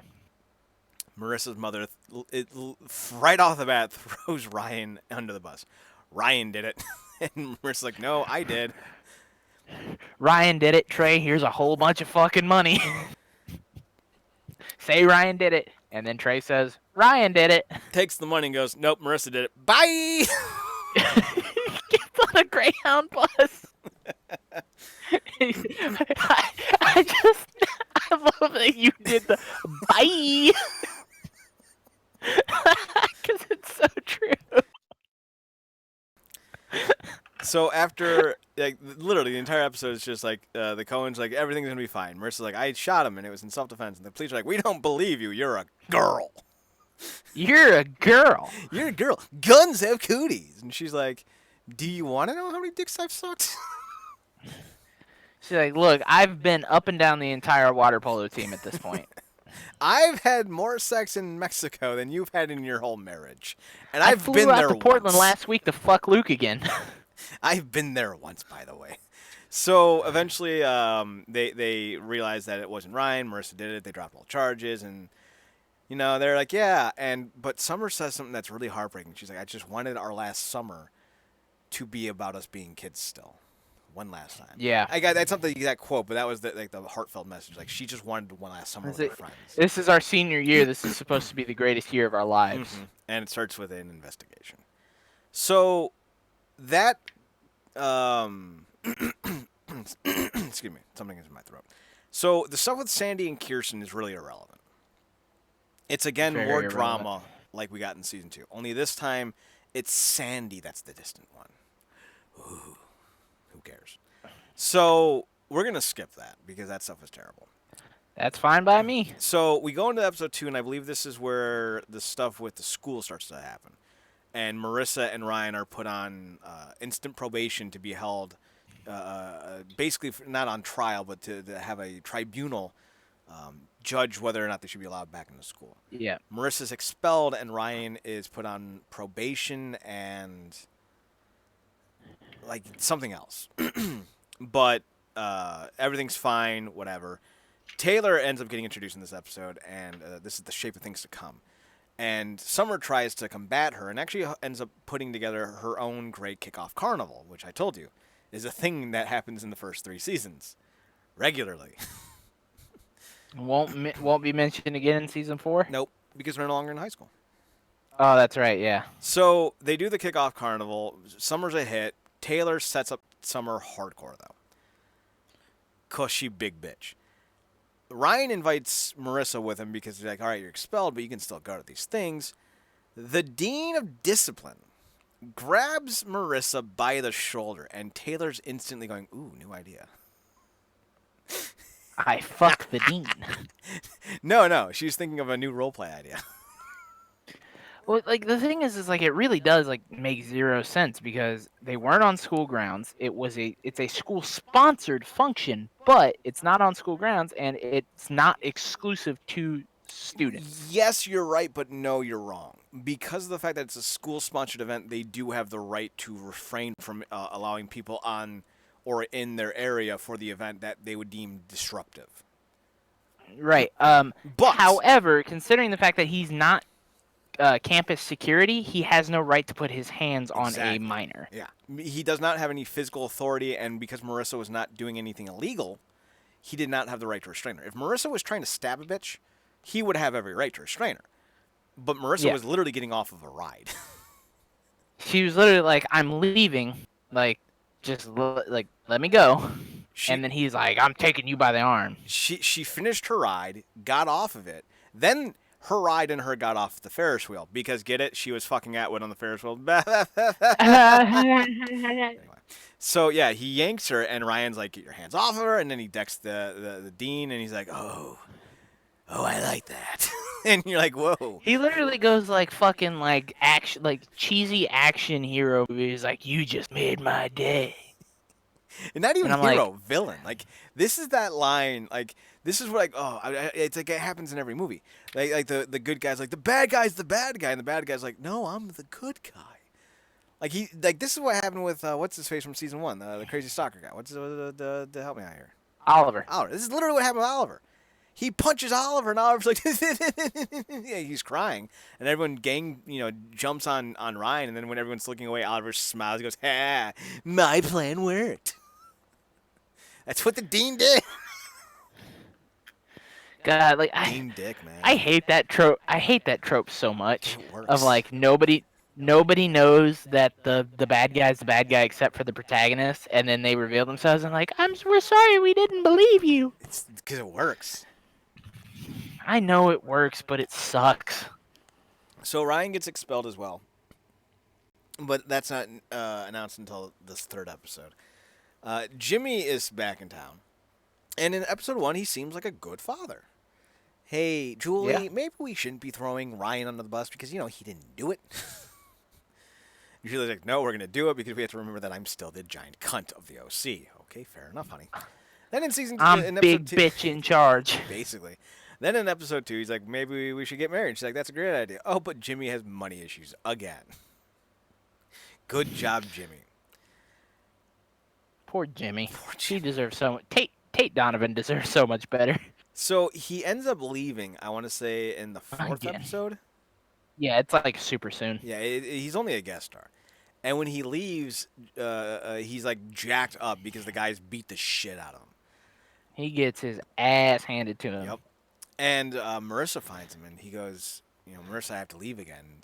Marissa's like really understanding. She's like, listen, I get you have to go. But then she goes full Marissa and goes, but don't ever come back. Don't you ever come back. Dad? Yeah, hon? I just wanted to say, you're fired. Marissa is Vince McMahon. No, Marissa's the Big Show. Because you never know in which episode whether she's going to be face or heel. Yep. So... Spoiler alert, she's a heel. So, episode 3, I think, is the one where Jimmy gets beaten up. Probably. I think so. I'm trying to remember which episode. He gets beaten up a lot, so. Yeah. Let me just scroll down real fast. Perfect Storm. It looks like episode 3 is when they try to get married. So Seth and Summer decide to try to get Ryan and Marissa back in school. The dean doesn't like this, though, and Taylor tries to help Summer out. Oh, but much to her mother's dismay. Yeah, well, no. That comes later. In helping Summer out, Taylor sets Summer up, and the dean takes away the party planning duties from Summer. Oh yeah, that's right. So Summer now has a vendetta. Remember that episode of The Simpsons where Sideshow Bob has an Italian family and a son? He just keeps saying "kill the boy" and vendetta in Italiano. That's how I imagine Summer. It's the vendetta. Just going after her. Easy, Summer, easy. So, because of this, they're put on like some type of like super secret probation, and the dean's like, "It'd be a big shame, if you two were kicked out of school for not having school spirit." And Summer's like, "That's so illegal," and so it's like, "No, I'll root for anything you want. Go water polo." It's what a dumb. It's like it's mandatory to have school spirit. Like No, no, he even no. says it's not mandatory. It's not mandatory to have school spirit, but it would help things go a little bit smoother for you. Like, oh, that's blackmail. That's extortion. I mean, I'm pretty. Doesn't he like straight up tell them at one point? He's like, if I had it my way, you guys would be out Yes. along with Atwood and Yes. Cooper. Yes, he does not like the four of them, and there's no reason as to why. There is a brief dickhead. There is a brief mention in his final episode where he goes, it's Newport. People talk. You learn a lot of things real quick. So he may have known about these four for a long time because of the way people talk about them. But he doesn't have any actual reason to hate them other than hearsay, which he full on enjoys doing alongside Taylor. Yeah. I love turning a phrase. So they end up trying to go back to the school. I think this was episode 4, as part of a job thing. Or no, a college thing. And they find out that the dean has put a file in Ryan's transfer, essentially, basically making him unrecruitable by a high-end college. Yeah, he has a history of violence, or he has a pathological violent behavior, and that he needs he shouldn't be admitted to any colleges because of this predisposition that he has for violence. Mm-hmm. It wasn't all bullshit. college. It was just the upper echelon of colleges. Because they even say you could go to community college for 2 years, Ryan. Yeah, and then transfer into a 4-year school. But that doesn't help. So I think it was the end of Innocence. They do the tiki hut on the beach. Yes. And Ryan and Marissa finally fuck. While Seth and Summer were returning it back to the gym, they get busted, but only Seth takes the fall because Summer was out at her car bringing stuff back in, and Seth takes the fall like a man, and he even says to Ryan, I can't tell the dean about Summer. This is the first time I've ever done anything that's actually manly. And Summer at one point goes, Cohen, what are you doing? Just tell him I did it. And he's like, but I'm trying to be a man. She goes, Seth's when? I love Summer. She's blunt, but also loves Seth for who he is, not who he's trying to be. Very accepting of a girlfriend. You have to get past the initial gruffness of Summer, but she accepts people who are who they are. Like, deep down, that's a really great quality. I don't think I appreciate Summer as much as you do, and I don't think I ever. But I understand her as a character better after season 3, and I like her, but there are a lot of things. She has a lot of flaws that also rub me the wrong way. Like what? The rage blackouts. See, I just think that's kinky. Cohen, rage blackouts. Ryan, I would tell Summer, but, rage blackouts. The rage blackouts. She says she has them, but we never see them. A lot of what happens between her and Seth towards the end of season 3 regarding, the college stuff, and, she's like, and I hate to jump the gun on this, but, she's like, you're obviously dating Anna. I don't know why you're trying to lie to me again. You two are obviously happy together. Whatever. I don't care. And then she finds out later that they weren't actually dating. She just wouldn't sit down and listen. And then she's like, I have rage blackouts. It's like, quit fucking just excuses. We'll get there, but you're wrong. I mean, you're Fuck right, you. but you're wrong. Don't ever tell me I'm wrong. Is this your Han Solo moment? Don't ever tell me I'm wrong. Yeah. Mr. Swisher, the odds of you being wrong are 5,678 million to 1. Don't ever tell me the odds that I'm wrong. Exactly. So in the last I know the odds that I'm wrong. They're high. extremely. Just don't tell me. Marissa taps to Newport Union in episode 4. I gotta stop saying season. And this is where she meets Johnny and all the other hoodlums from Newport Union. And I think this is the first time that Ryan tries to beat somebody up in season 3. But Johnny's so cool about it. He goes, "No, man, it's cool. You see a dude making your girlfriend cry and you want to kill him. Everyone has that reaction." And Ryan's just growling and snarling at Johnny. Johnny's like, "Yeah, you totally don't have anger issues." Marissa, you're in a super safe, healthy relationship.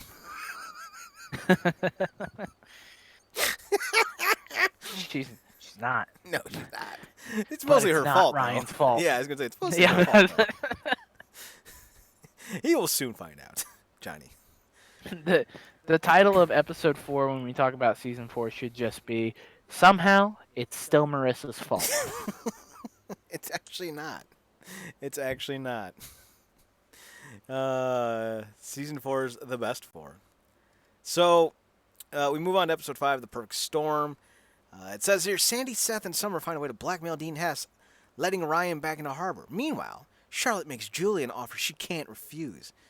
She doesn't. But, so this episode's great because Ryan decides to quit homeschooling and become a sailor. Yeah, that's right. He's going to be a He's just like, I'm going to go on this fishing boat. And Marissa goes, we're going to be apart for like 4 months? That's dumb? That's the big dumb? And you know I have daddy abandonment issues, and now you're abandoning me too? So cute. And she gets like super evil with him. She walks up and, like, when he's about to leave and goes, "Ryan, I don't want you to leave without knowing how I feel." Because Johnny told her, like, listen, if you love him, you need to go tell him how you feel.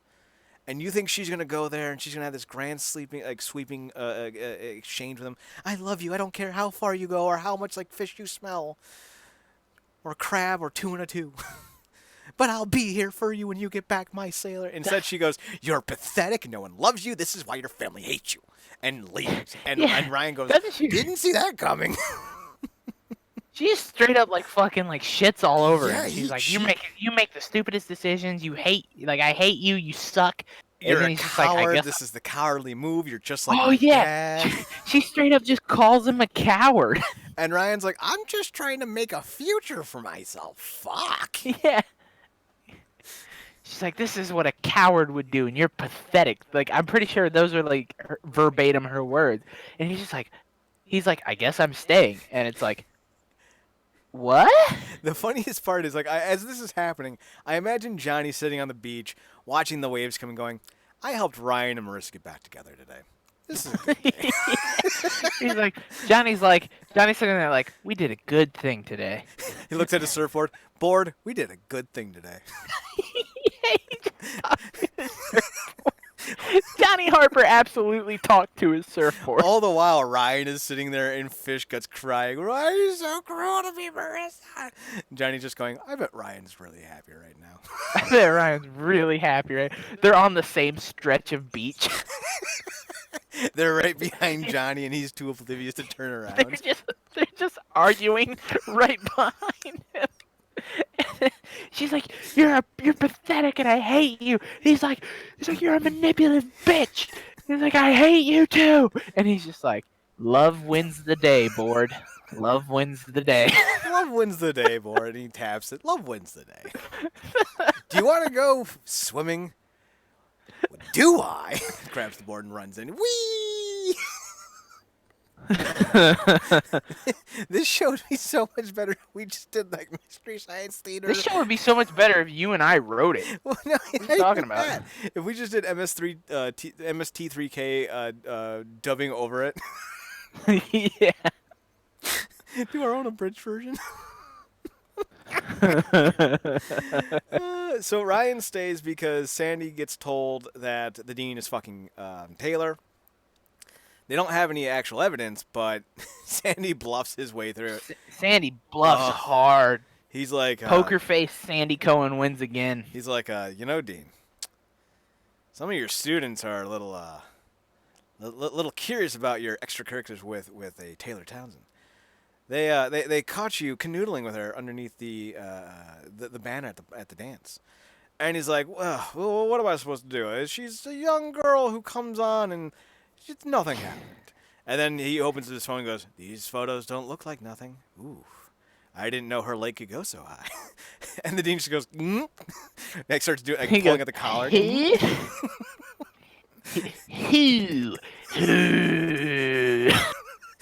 Dean, why does it need to be 13 inches long? You don't need to buy toys that big. And the dean's like, oh God, you saw that one too? Why are there four? All right, I'll resign. He goes, I surrender. Walks by. Just stop talking. Really, Dean? An entire sled dog team? And then Dean just goes, how much did they see? And he walks out, and he goes, how much did he do? He looked at the phone. It's just a note from Kirsten saying, pick up milk. Like, Sandy, we're out of bagels. No more schmear? You heard that, too? Yeah. Sandy just is looking at the phone. He just goes, worst thing I've seen all day. And he goes, and the dean's just like, you know what? You just don't even say what it is. Just please, just let me resign. And it just cuts, and it just says, Sandy, we're out of bagels. Worst thing I've seen all day. And he puts puts the phone down, and the dean goes, the schmear? Sandy goes, the schmear. The schmear. And the dean goes, I can't believe they saw that too, and he leaves. And he looks down and says, Sandy, we're out of schmear. Sandy, we're out of schmear. The dean walks into Taylor. Taylor goes, well, what are you doing? I'm resigning. Why? They know about the schmear. They saw you eat that too? Taylor just goes, the what? Well, a schmear is when a guy... Stop all conversation. This podcast is over. Well, thankfully, this is not a podcast for children on YouTube, so... I love the idea of just you going, well, a schmear is when a guy, and then there's just 40 seconds of hard bleep. Or, like, technical difficulty music. Do, do, do, do, do, do, do. It's just in the middle of the podcast on YouTube, there's a 3-minute interlude where it's just the entire California song by Project whatever their name was. It's not even California, it's just elevator music. Do do do do do do do do do do do do do do. No, it's a MIDI of the California song. No, even better, it's Chuck Mangione feels good, so good. Do do do do do. And it comes back, and that's when you wipe it off, and that's when it's a schmear. And then you just see the faces of everyone in the room. They're all white with their jaws dropped. You just hear this noise. Just me adjusting my headset, and then it's just like, all right, I'm back from the bathroom. Are you done? For some reason, Ted Buckland's are going. It's just faint crying off in the distance, and then I just go, "Are you finished?" So in episode 6, The Swells, Taylor throws a harbor event and plans to separate Seth and Summer. See, that's actually not true. She doesn't plan it. It just happens. It's an opportunity. There was no planning. There was no foresight. It was a reaction. Right. Ryan becomes concerned about Marissa's new life at Newport. Meanwhile, Sandy works on a new... fuck that. Charlotte convinces fuck that. So, the two relevant plot lines of this episode. Taylor is throwing a lock-in for all the seniors. It's mandatory for some reason. I don't know. It's a TV show to deal with it. And everyone needs to be there. Ryan ends up getting jealous of Marissa because Marissa gets invited to an event called... What was it? Dawn Patrol. It was like their... Dawn Patrol, that's what it's called. Sure. It's when the swells change in the ocean or something like that. I didn't know this was a thing. I don't know if it is. But basically, like, you stay up all night into the morning until it happens and you go surfing. So they're at the kickoff of the event the day before the swells change. And Johnny's like, Marissa, you got to come and watch the waves change. And everyone's like, just staring at Johnny. Boardy and I are going to be there too. Boardy. And the board's just standing there. And Johnny goes, good point, board. Good point, Boardy. It's just Johnny just becomes fucking 2002 Perry Saturn. 2000 Perry Saturn and 2001 Perry Saturn. 2000, yeah. Good point, Moppy. Good point, Boardy. So good point, Boardy. Marissa's hanging out with her new friends. Summer freaks out, calls Ryan. Ryan shows up and goes, "This is an overreaction." Then they find out Volchek is fucking Johnny's girlfriend. So they all kind of stay. Johnny then goes to try to beat up Volchek. That doesn't go well. Ryan shows up. That doesn't go well at all. No. Ryan shows up and knocks out Volchek, and everyone's like, should we beat him up? And Volchek's like, no, there's only 13 seconds left in the episode. We don't have enough time, boys. So they end up missing. That's pretty much it. Right? They end up missing the lock-in, but Seth, on the other hand, is at the lock-in. And Seth is desperately trying to get his friends back into the lock-in. They end up missing the start, and he's like, Taylor, come on. Would you just, come on. And Taylor's like, I know we still have like 20 minutes before we lock the doors, but I'd like to start with a rousing game of let's introduce ourselves. And this dude becomes a running gag, and I don't even mean that funny. He's literally a running gag. This dude starts heckling Taylor. Oh, yeah. But he would show up several times throughout the season heckling other people, mostly Summer and Seth. He's a dork! He just fucking shuts her down at fucking prom. And then, was it? I guess it was the prom stuff. Yes, but what was the stuff with Summer and no? That was season 2. The kid was there at season 2 as well. I don't know about anything in season 2. So they do like this dance, and Summer wins the prom queen. And what's his name with the floppy hair from season 2? Handsome Seth. Zach wins prom king. But Zach has already left to go take the meeting with George Lucas. So Seth runs up and gets on stage and takes the crown. And the guy goes, no one likes Seth Cohen. That's right. No one likes Seth Cohen. So, like, this dude is he's a running gag. So he shuts Taylor down, and Taylor damn near starts crying.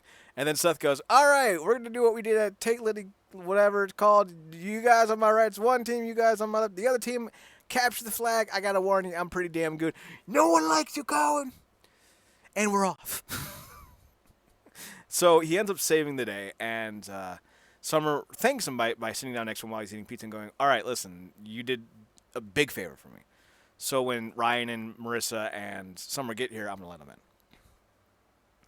And he goes, that's real big of you. And she goes, she says something like, and thanks for doing this even though we're not friends.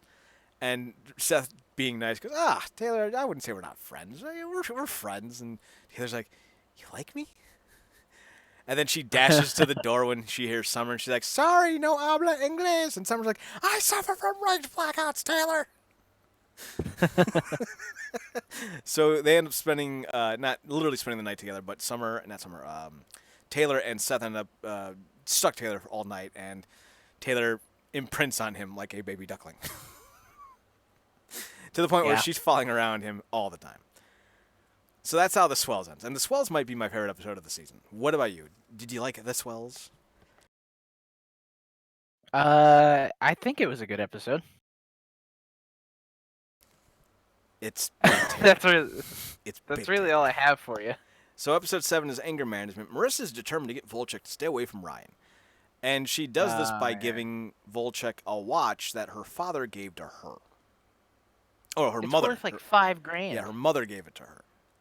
And I'm also pretty sure, when did she end up moving into the trailer?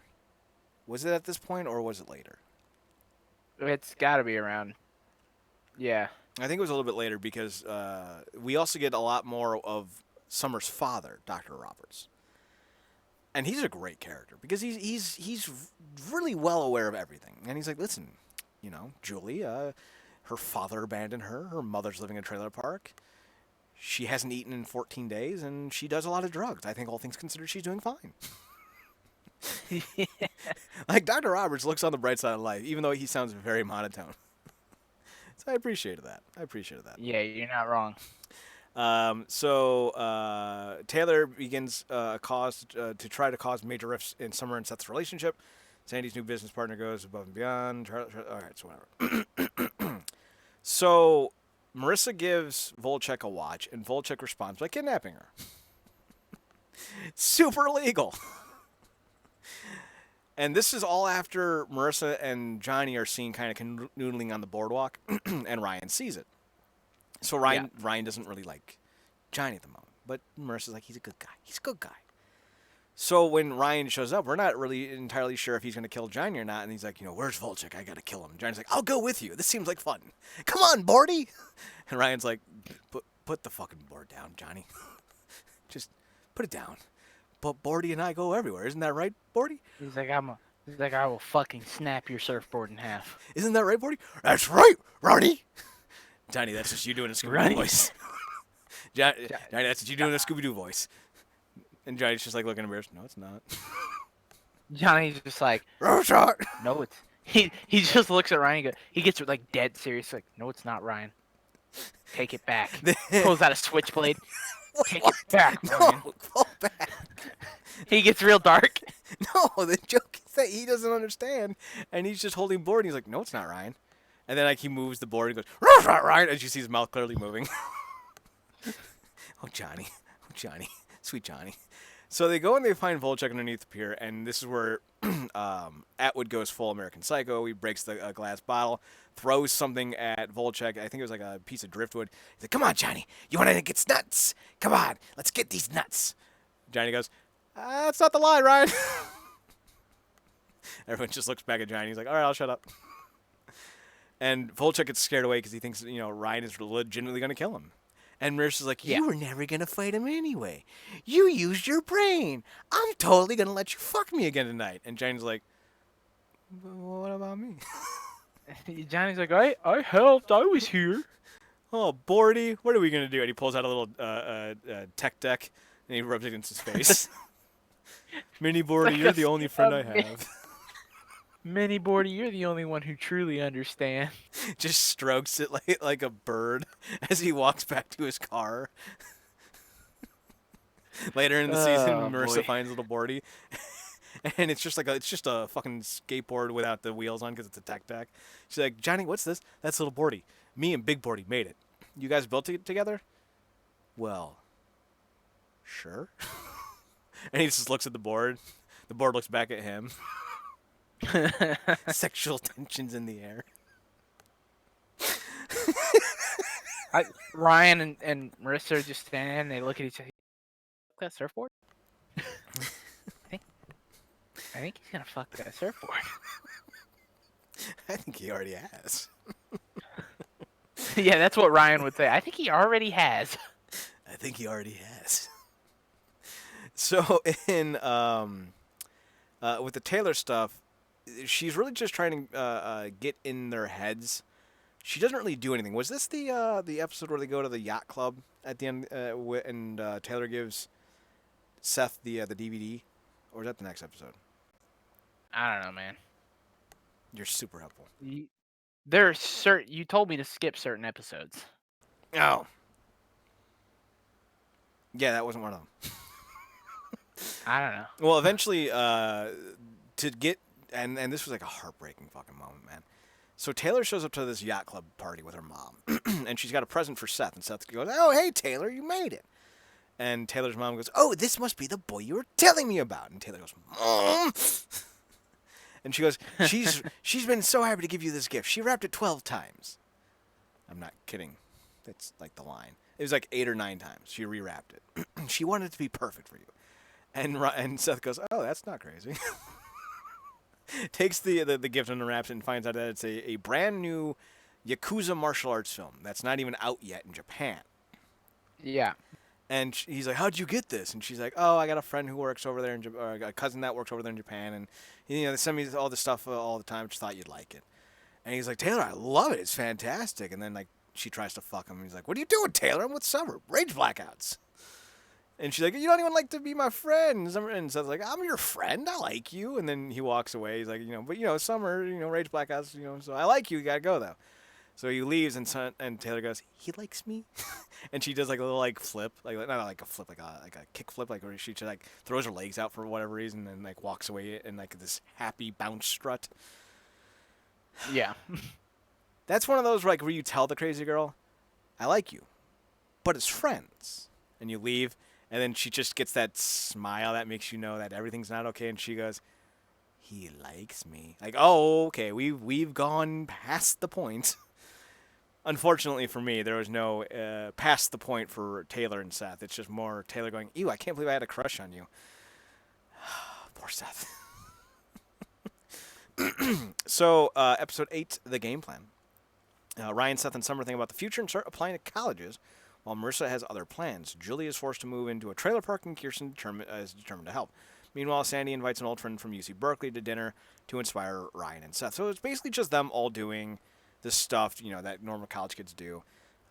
The guy that the guy that Sandy invites ends up convincing Ryan to go to UC Berkeley if he can get in. So that's pretty cool. Mm-hmm. The best part, though, is as everything from this point on with Julie and the trailer park. Gus is my favorite character Gus. who never gets seen. There's a scene in season 3 where she's outside the trailer park talking to Kirsten, and she's like, Kirsten, I'm not going to do the thing with the thing. And then Gus walks in and goes, hey there, and she goes, Gus, I have pepper spray. And he goes, okay. And he goes, okay. And just walks out. I have the video, but I'll post it to Twitter. Yeah, he's in like 2 scenes total? Yeah, it's 3. It's the welcoming scene, that scene, and then when they leave. But he's constantly being referenced. Like, no, Gus, taking a piss. Yeah, Gus, I don't want squirrel stew. I don't care how good it tastes.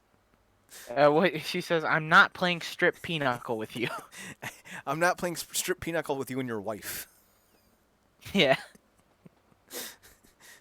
I think at one point she goes, I don't want to try possum. Although I might. Yeah. even though it does sound kind of good.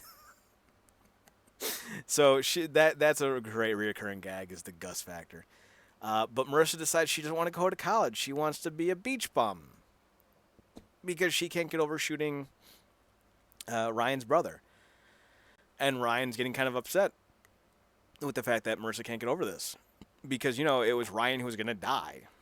I know, and the entire time she's just like, I can't talk to Ryan about it because it's his brother. And even he though wouldn't understand. Even though he was there and about to die.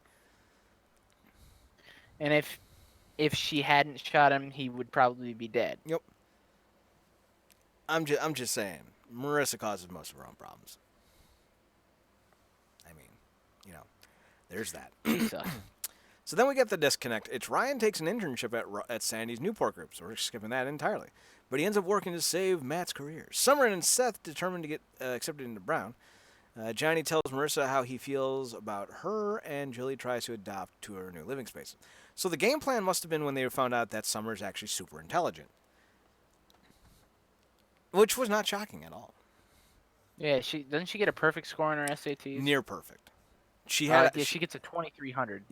I don't even know if it was that, but what it was really emphasized is that she beat out Seth by several points. She got a 2300 and Seth got a 2250. So the big kind of angle about this is that Seth feels that now that Summer's cute, funny, intelligent, all these things, that she's not going to want him anymore because all he ever was to balance her out was smart. And he doesn't feel like he has anything else to offer this relationship. And the best part is like when he's diving into his neuroses, he's like, she's small, she's cute, she suffers rage blackouts, she's smart, and she's gotten funny. Did anyone else realize she's gotten funnier this year? My favorite thing is when they're all when they all find out about how smart she is, they're all like, I didn't realize Summer was that smart. And everybody who tries to defend her says the same exact thing. She did save Chrismica,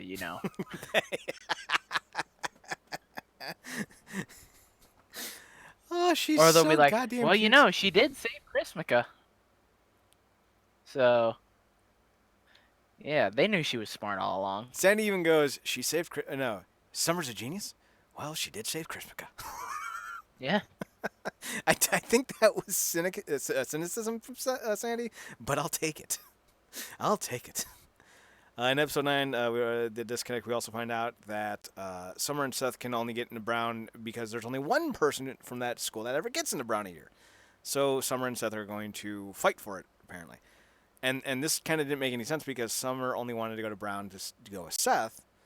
And then Seth's like, oh, you can't get into Brown, you're dumb. Summer's like, I'm going to get into Brown and force you out, bitch. And I'm just kind of sitting there like, isn't the whole point to be together? You guys are plotting against yourselves. Yep. Not really sure why. Dumbasses. So, in the 9th episode, The Disconnect, I also believe that this is where... we missed an important plot point somewhere. I think it was episode 8, the game plan, where Johnny is talking to Marissa. Oh, yeah, it was because that's where Marissa has other plans. Marissa tells Johnny that she doesn't want to go to college, and Johnny goes, not everyone is meant for everything. And when Ryan finds out that Summer's not going, that's Johnny talked to her about it, he's not exactly happy. He goes to the beach, finds that Marissa's talking to Johnny yet again, and he's like, I'm done with this. And he walks away like a responsible adult. Holy shit, yep. Ryan Atwood acting like an adult. Johnny, being the good guy, goes, Boardy, what do I do? And the Boardy goes, good plan, I'll run after him. Yeah. Marissa's like, the board didn't talk, Johnny. The board never talks. Yeah. And Johnny goes running after Ryan to try to calm him down, try to get him back to talk to Marissa, because despite Ryan, Johnny's developing feelings for both Boardy and Marissa, he wants Ryan and Marissa to get together. He cares about them. But while developing feelings for Boardy and Marissa. So as he's chasing down Ryan, a Noopsie smashes her $280,000 car into the knee of Johnny, and just stands there and looks awkwardly by as he's like, my knee, my board. Oh no, I'm sorry. I meant to make. To quote Rey Mysterio in the "Don't Try This at Home" video, my knee. That's not how he said it. Did I get that right? It's not how he said it.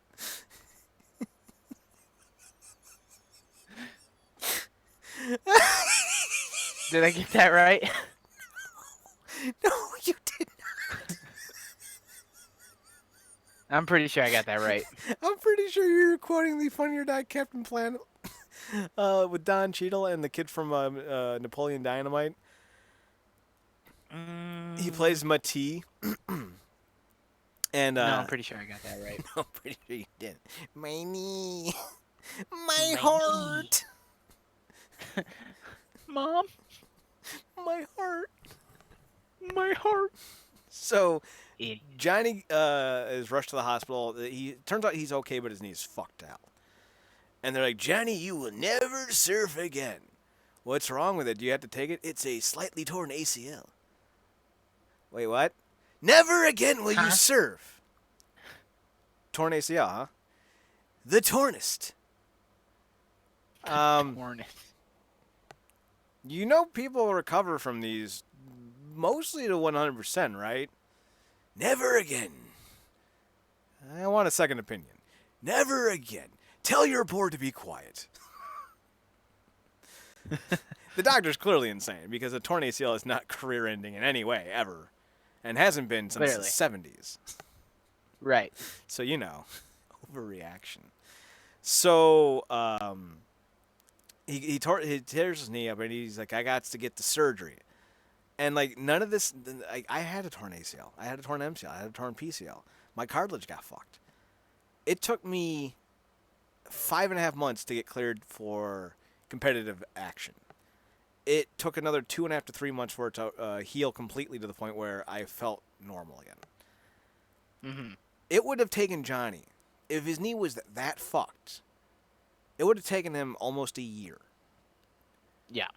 to recover enough to even get on the board or even get evaluated. He was recovered in 2 weeks. Got the surgery. Doctor says, I'm good to go. Then he gets on the board. Yeah. And he's like, yeah, I can do this. And then another doctor goes, yeah, you can't do this. What? But I just had the surgery 3 weeks ago. I should be fine.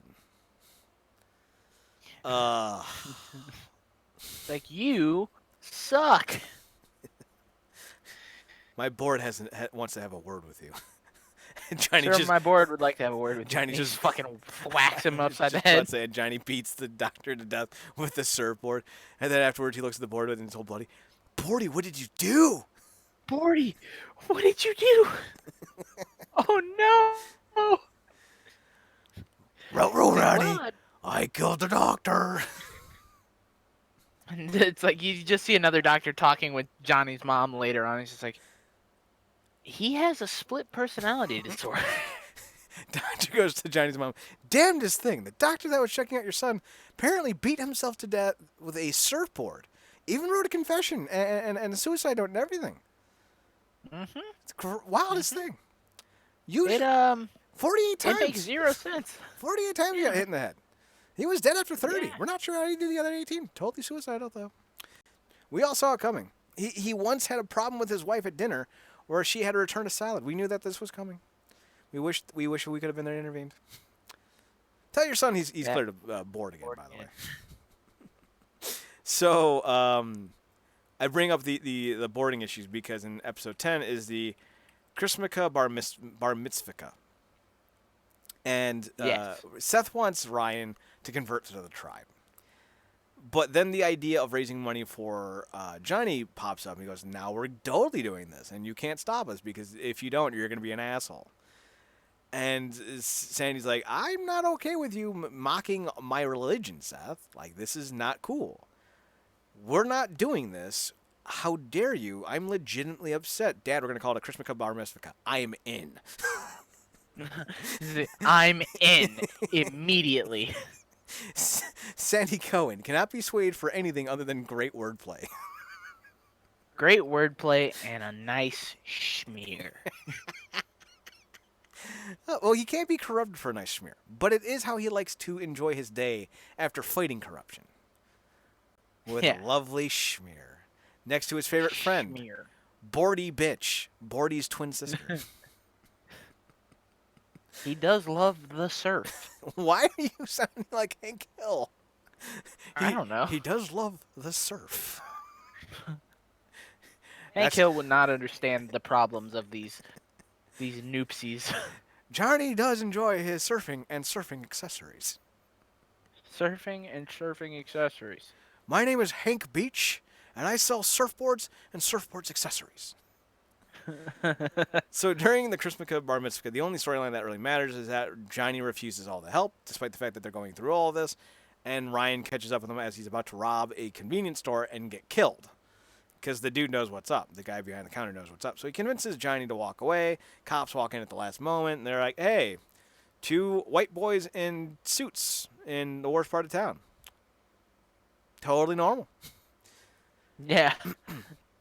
Nothing strange about this at all. So they go back to the bar mitzvah and they give Johnny the money, and Johnny gets introduced to everyone, and then they do the do do do do do do do do do do do do do. That's what boards are for. In the low tide and the high tide, they'll be under you forevermore. That's what Boardy's for. Everyone's just looking at Johnny. Everyone's looking at Johnny as he's swaying by himself.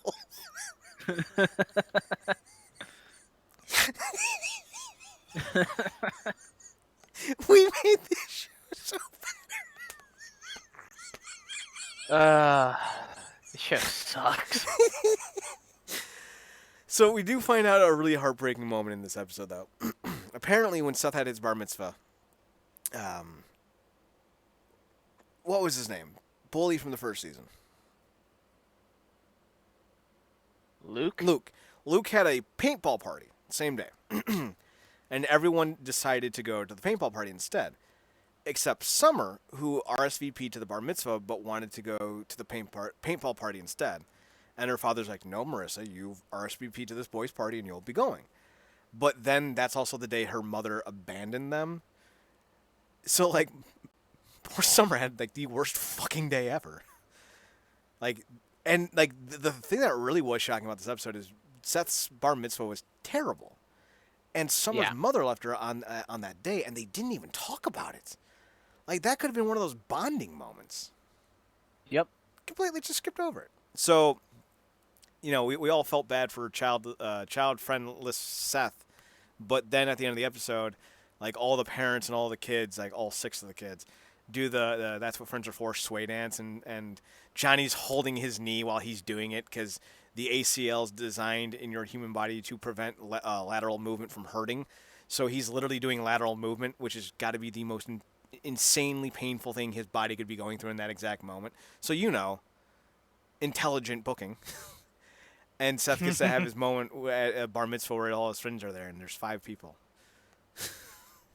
Good job. What I loved is that, did you remember the part, did you see the episode? Yes, you watched the episode. Which episode? Yeah. They were showing the bar mitzvah video, and they had Caleb and the Nana do voiceovers. Oh, yeah. This is my father-in-law, Caleb, and my mother. How are you? Shalom. Shalom. That was great. I don't know. I don't know if they just took audio from past episodes or if they actually had new lines recorded, but that was great. It was very funny. I love it. So, let's see. Yeah, okay. So in episode 11, Safe Harbor, they create a plan to get Marissa back into harbor, much to Johnny's dismay. Sandy must take an ethical decision that could influence the judge's verdict. Meanwhile, Neil and Julie are determined to tell their daughters what they've been hiding from them. They're fucking. Yeah. So that's about it. That's all you need to know about them. They're fucking. Pretty much. And prior to the bar mitzvah, Christmas bar mitzvah, Johnny tells Marissa that he's in love with her, but he tells her when he's doped up on painkillers and been falling asleep. So, you know, context. So in Safe Harbor, they decide to canvass the school and get petitions going. And this is where Taylor tries to help them. And her mother kiboshes the whole thing because she got Marissa out of the school in the first place. And when she's being confronted by her mother, she's like, I'm helping my friends. And her mother goes, you don't have friends. And you don't have any friends. Taylor's soul got punched. Leaves her body. Got punched so hard it leaves her body, walks to the next set of the show she's going to do in 4 years anyway, sits down and goes, I don't know what I am. And just sobs on the set of... God, that poor girl. Sobs on the set of I don't know, the fucking... what was that show with the Earl? My Name is Earl. My Name is Earl? The soul walked over to the set of My Name is Earl to cry. Because it's already a depressing-ass show. It fits right in. Yeah. She eventually gets the encouragement from the friends, though, and she ends up fulfilling the petition and you know, giving it to the committee. And there's a judge that sits on the committee that Sandy knows. And he does something that influences the judge's decision. And he talks about, you know, giving people a second chance, and the judge would know that about giving people a second chance. And they decide to let Marissa in. She's back. Yay! And the judge is like, Sandy Cohen, that was despicable. And he goes, I didn't do it without purpose, Judge. And he goes, I found him. I found Boardy Sr. The judge that was sitting on the board, he's an actual real life, not real life. He's a judge in the OC, but he's also head of the school board. And he tells the judge, I know that you and your son have been distant for years because your son has a substance abuse issue. I hired a private eye, and your son is at a homeless shelter downtown waiting for you. He knows you're coming. Yeah. And the judge just kind of goes all misty-eyed and goes, Sandy Cohen. And he leaves. All right. I reunited you with your son. Thank you, Sandy. You know, Judge, you know don't what worry I about it. really missed about season 3 that we could have used more of? What? Sanderson. Yeah, I missed that. Sanderson. I don't know why. Sanderson. I don't know why I'm saying it like Superintendent Chalmer. Sanderson. Superintendent Caleb. Super Nintendo Chalmers. So in episode 12, the sister act, Caitlin Cooper returns to Newport, but brings trouble with her and asks Ryan for help. Oh no. Oh no. Oh no. Also, I believe in episode 11, that's when Marissa's finally told that they were living in a trailer. And Marissa takes it in stride. She goes, Mom, I don't care. I just wanted to be with you. And she's like, wait, what? Huh? How high are you? Me? And the thing with Julie is she like starts to really, blossom as an actual human being. Go figure. So, Caitlin comes back into episode 12, finds out, and this is the great. Some Arab dude answered my door. Yeah, some Persian dude. Persian dude answered my door. I thought he was the help, and then he said that I should come here because that's where all the mail's been being forwarded. And I hate the way these lines are always written because they're always written the same way. If it's like a relative, it's like, what? You're not going to give your brother a hug? We know that you're the brother. We're aware. But because it was a different character, they're like, what's the matter, Ryan? You don't remember Kristen Cooper? Or Caitlin Cooper? And Seth goes, Mini Coop? No, so what happens is she goes, you remember me? And Caitlin Cooper. And Ryan goes, oh boy. and he goes, oh, Caitlin, it's great to see. He's like, you've grown. And she goes, what? Boobs? And he goes, no. The best part was the lines before she rings the doorbell. Yeah. Things are going too well, and when things are going too well, trouble comes a knocking, Ryan. Bing bong. And he goes, you're being over dramatic. And then he just hears ding dong, and he goes, or a ringing. There it is. So it's revealed she stole money, and she's being chased down by a bunch of frat boys. And she hooked up with a 17-year-old while she was 14, who did not have a problem with it, by the way. He was fine. Nope. He's like, hey, we're in high school together. It's fine. And well, I believe there was a line when they about the her being for like the money, and Ryan thought he's like, she's 14, man, and he goes, she's what? Yeah, she lied to him, but he does go. Like, they go back to school together, so he's fine with it. Yeah, that's true. Yeah. So she lied about her age, but whatever. She ended up stealing from the frat guys, and she tells Ryan that it was to get money for an abortion for her friend that the frat guys refused to pay for. And she's like, she's 14, Ryan. What am I supposed to do? And Ryan's like, I don't do well with the lady issues. What happens when Marissa needs you to go buy tampons for her? You just see Ryan slinking out the door, looking both ways, and running. It's like she turns around to get like a drink of water, and what do you do when Marissa needs you to buy tampons? And you just hear glass shatter, and you see a Ryan-sized hole in the sliding glass door. Ryan walks out the back, and you just hear Marissa say, "Period." Ryan jumps through the window, and Caitlin goes, "Are you sure it's not supposed to be an exclamation point?" No, I'm pretty sure that's supposed to be a period. Oh, okay. Ryan just escapes every room like Scott Pilgrim avoiding knives. Just jumping out the fucking window. Seth and Sandy are talking. I don't know, Seth. I think the Cretaceous period is the one where the best dinosaurs exist. You're right. That was a good period. And Ryan just jumps through the ceiling and runs out the back door. He jumps straight up through the ceiling. Oh, man. Sandy's looking at, drinking his coffee, looks up the hole.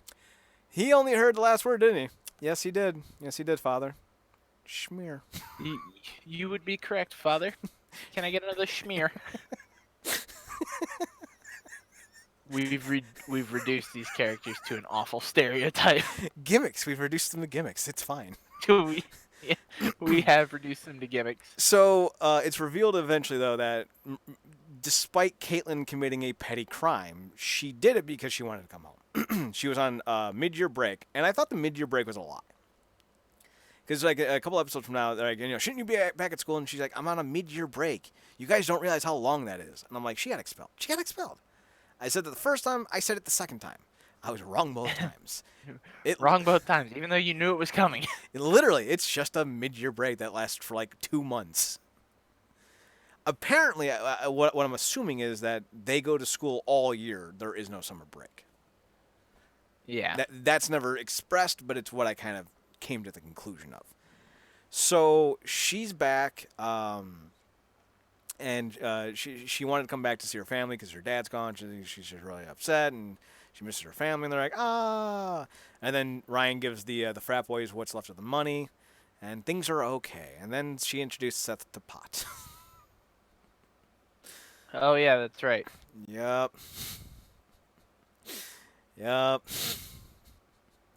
So, in episode 13, Potster, Marissa tries everything she can to rebuild a relationship with Caitlyn, who teaches Seth an alternative stress reliever. Sandy and Matt work together to secure no one cares. Meanwhile, Julie is determined to bring her family together. So Julie is trying to do all these things to bring the sisters together. I think this is the episode with the birthday. It doesn't go well. Everyone's Probably mad at each other. This episode's really just a Cooper family disorder, essentially. I just realized that Marissa and Willa Holland had the same eyes. Huh? Marissa and Willa Holland, they had the same eyes. Like the blue. Looks kind of greenish on the screen, but yeah, like whatever shade it is, it looks the same. Yeah. Well, one is significantly more attractive. Yes, because she got a baby bunny face. And that also has like she's a bird also, face. She's also not a psychopath. Well, I'm not going to hold that against anyone because that's not something you can help. But it is one less issue on the baggage spectrum. Yeah. Chad's like Misha Barton, while she may be a psychopath, that will not stop me from pursuing her if she shows interest. Well, actually, you go pro. Misha Barton's gorgeous. Con, she's a psychopath. Pro, she's a psychopath. Not sure if that's a pro, but I don't exist in Chad Porto land. It's a weird place. It's just one of those little tiny wind-up monkey toys going clash, clash, clash, clash, clash. Clang, clang, clang, clang. Occasionally stopping, going, how long must I do this bit? And then the surfboard goes, for as long as he thinks it's funny, buddy. Oh, Boardy, you're back. It's good to see you again. Just all the dumb gimmicks you've come up with exist in your mind. So, along this time, we start to see a lot of Caitlyn hanging out with Johnny. That starts in the sister act. It continues into the pot stir, and it really culminates in the cliffhanger, where she quite literally tries to get Johnny to fuck her on a beach. She's 15 in 1 day. She literally says, so are we going to hook up or what? Yup. That's her exact line. I'm not fucking with you. That's at the end of the episode. But the end of the episode prior to the pot stir, she goes, let's go swim in the beach. And Johnny's like, I don't even have a bathing suit. And she goes, who said anything about bathing suits? Yeah. What? And she's You're like, catch up, slowpoke. And she's just like stripping clothes off.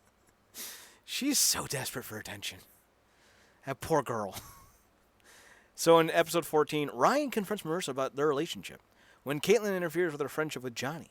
Seth confronts Summer about his Brown interview. Yeah, that's it, that right. Meanwhile, Kirsten and Julie are taking their dating services a little too far. Julie starts a whore agency. Yay. Pretty much. Yay. I didn't realize I needed this story arc so badly in my life. Julie, are we running a whorehouse? Well, technically you are, because you fired me.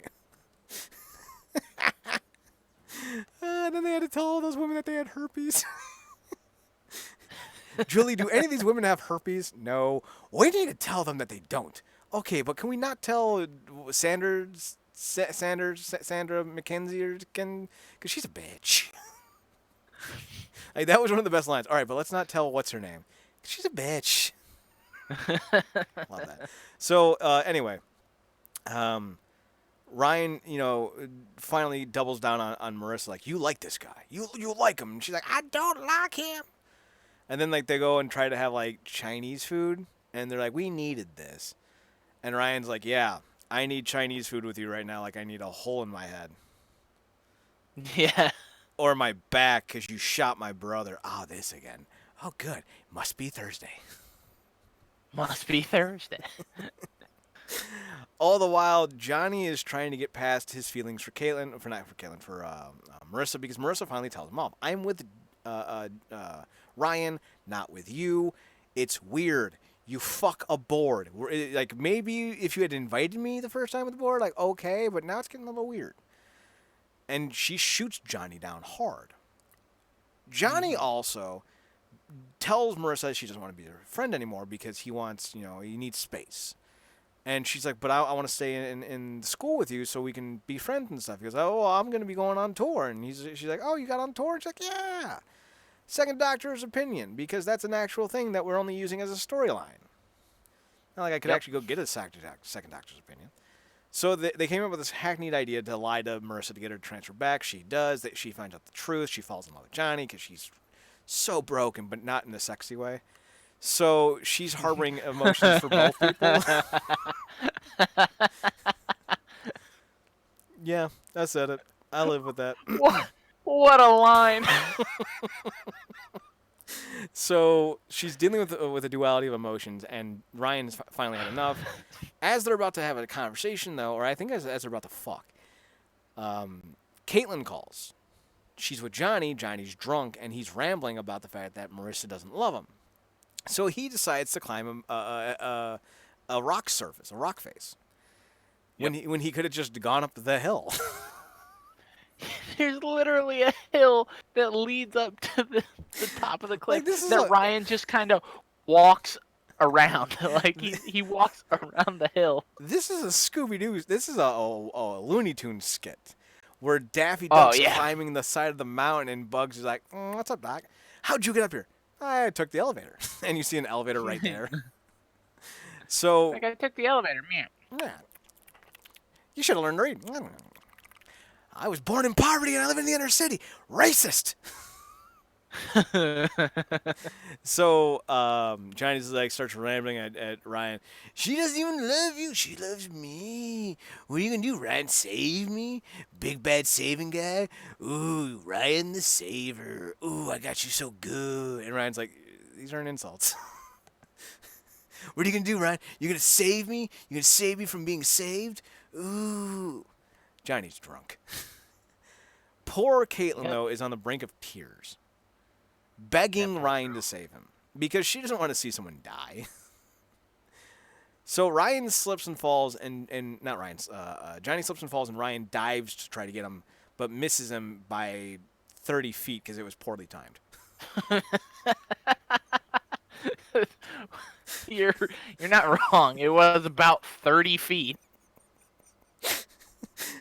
And I like how he had no chance of getting him, but Ryan still felt the dramatic need to throw himself with his arm extended. But the funny thing is, like, the time he landed on the ground with his arm out, Johnny had been dead for 5 minutes. Oh no, I almost got you. The paramedics are rolling him away in a body bag. I almost got you. Kid, it happened 40 minutes ago. What are you doing? So Johnny dies. Caitlin cries. Womp womp. And Marissa gets away. Jingle bells, jingle bells.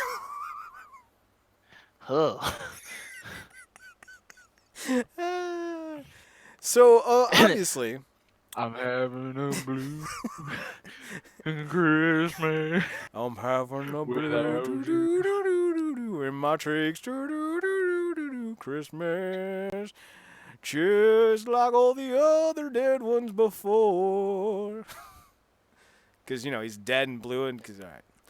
So in the heavy lifting, we have the funeral, the celebration of life, because it's very surfer celebration of life for Johnny. And I'm pretty sure this is the episode where Marissa goes, "You're happy he's dead," and Yeah, pretty and much. Ryan's like, "Oh, so I'm my mother now, and all I date are abusive assholes. No, that's cool. I'm gone." And then he spent 2 days on the road with some chick. You know he was knuckle Yeah. deep in her too. Aw. So in the heavy lifting, we get introduced to Johnny's cousin, Sadie. Yep. She's cool. She makes jewelry. She's broke. She's great. She also has a on and off again thing with Volchek. She has an abusive uncle, and she leaves without telling people anything. She's not as great as we wanted her to be. We're just happy because Ryan was happy for like a whole 4 episodes. That's like I'm really looking forward to season 4 now because like if you said that Ryan gets to be happy for most of it at least. Well, he's unsure because he's happy, but he doesn't know why.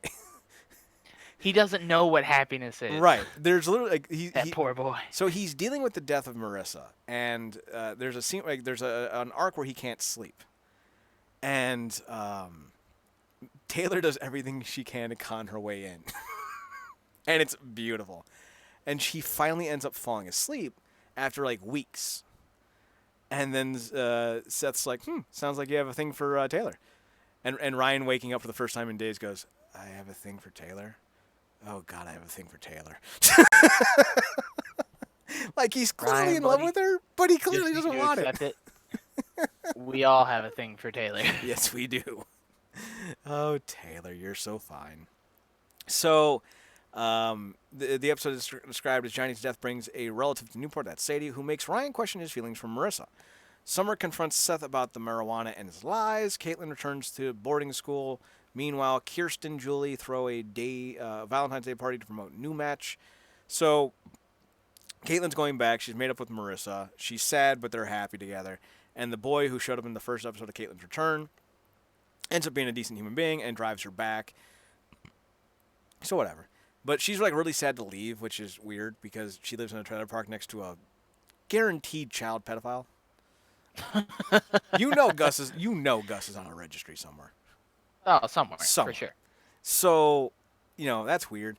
We find out that, Seth blew his Brown interview because he got high. Apparently, he was really into that song because he got high. Because he got high. And to get back with Summer, he writes a list of everything he's ever done wrong, and he gives it to her. And she's like, Seth, I already know all the dumb things you've lied about. And he goes, yes, you do, but my parents don't. And if I ever fuck up again, you give that to them. And Summer goes, emotional blackmail. I'm impressed, Cohen.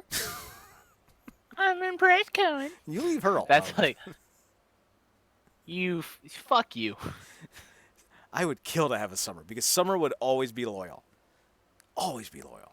At this point, there's only one option on the show that I would take. Summer. Taylor. Well, I mean, you're going to have to get in line. And there's I'll fucking fight you. You can have Summer. I'll take Taylor. Don't fight me on this. There's even a line in season 3 where Summer tasks Seth with getting Taylor's help. And Seth tells Taylor, I've been commissioned by Summer to get you to help us by any way, shape, or form. And that includes physical favors. And Taylor bites her lip and she's like, really? She goes, I remember this. She goes, Seth, if this were any other thing than Marissa Cooper, if this were any other issue than Marissa Cooper, I would be all over you right now. So, Summer's got, like, she doesn't have the same concept of relationship. She's fine with an open dynamic. Clearly. And that was the petition episode. I just remembered it. So, Marissa and him get into a fight. She calls him pathetic. Says that she wanted Johnny to die, and he's all like, should never have saved you in Mexico. That clearly was a mistake. let's see. So then we go to the episode 16, Road Warrior. Ryan and Sadie go on a road trip to find Johnny's dad. He's a deadbeat, but he eventually gives them money just to keep them away because Ryan is apparently Rocky Balboa, and Ryan's dad feels bad that Ryan's going to keep showing up and getting his ass kicked, so he's just going to pay him, tell him to leave. Yeah. All right, Pretty much. All right, kid. I'm not going to kill you, but I'm sick of punching you, so here you go. Marissa's being investigated for Johnny's death. They ask him, did Ryan push him? Did you have anything to do with his fall? Did you teleport down and up at the same time to push him off? Why did Johnny leave you a letter? Do you have telekinesis abilities? Did you shake the stones that he was on, causing a minor earthquake that killed 14 people in San Andreas, as well as dropping Johnny to his death?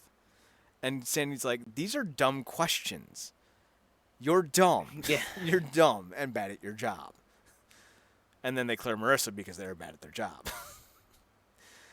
Summer confronts Seth about his... no, we already talked about that. Seth and Summer discover Julian and Neil's secret relationship, which Summer keeps to herself because if she makes my dad happy, then she's cool. And I thought that was a really adult approach. I thought that was like a really sophisticated, like, as long as my dad's happy, I'm happy. And her reasoning for them not to get together in the first place was even rational, too. You know, he takes breakups really bad, and if Julie Cooper's not serious, then this is going to devastate him. Summer Roberts is the best character. Don't fight me. Or do. You'll still lose. Because I have Summer Roberts on my side, and she has rage blackouts. She has rage blackouts.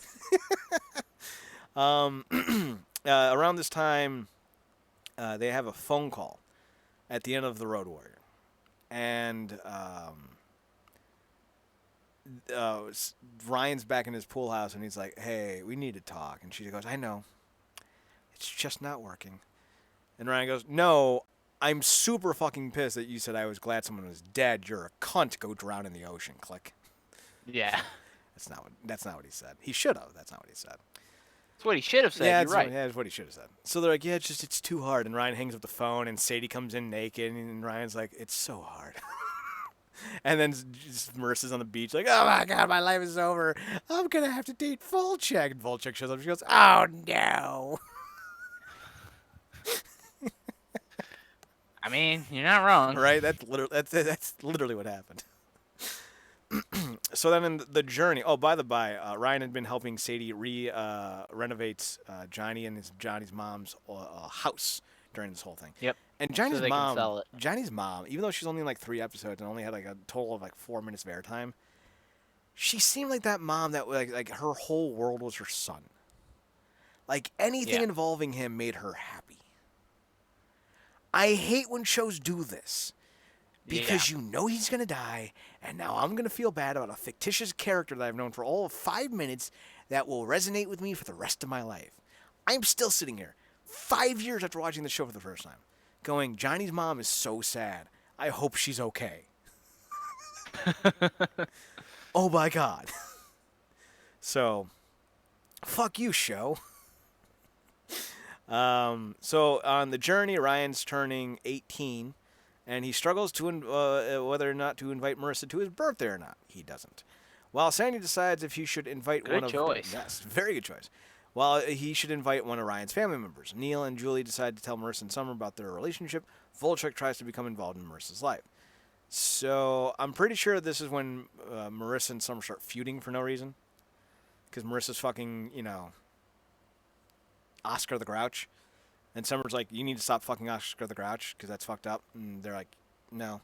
So we then get the best part of season 3, in my opinion, was the mom of Ryan. Sandy goes out and finds her. She's not doing too well. But he gets her into rehab. Gets her out of a women's prison. Gets her into rehab. She still takes off, though, and he ends up coming back. And Sandy's like, Ryan, I saw your mom. He's like, how's she doing? She's okay. Good. Sandy. She had a rough patch, but she's doing better. Sandy Cohen, the liar. Marissa, I think, ends up showing up at the party anyway. So that's weird. I don't remember. I just remember Sadie was there. There may or may not have pretty much. There may or may not have been a surfboard in the corner crying. Probably. In episode 18, The Undertow, an old nemesis returns to Newport, causing rifts in Ryan's new relationship with Sadie.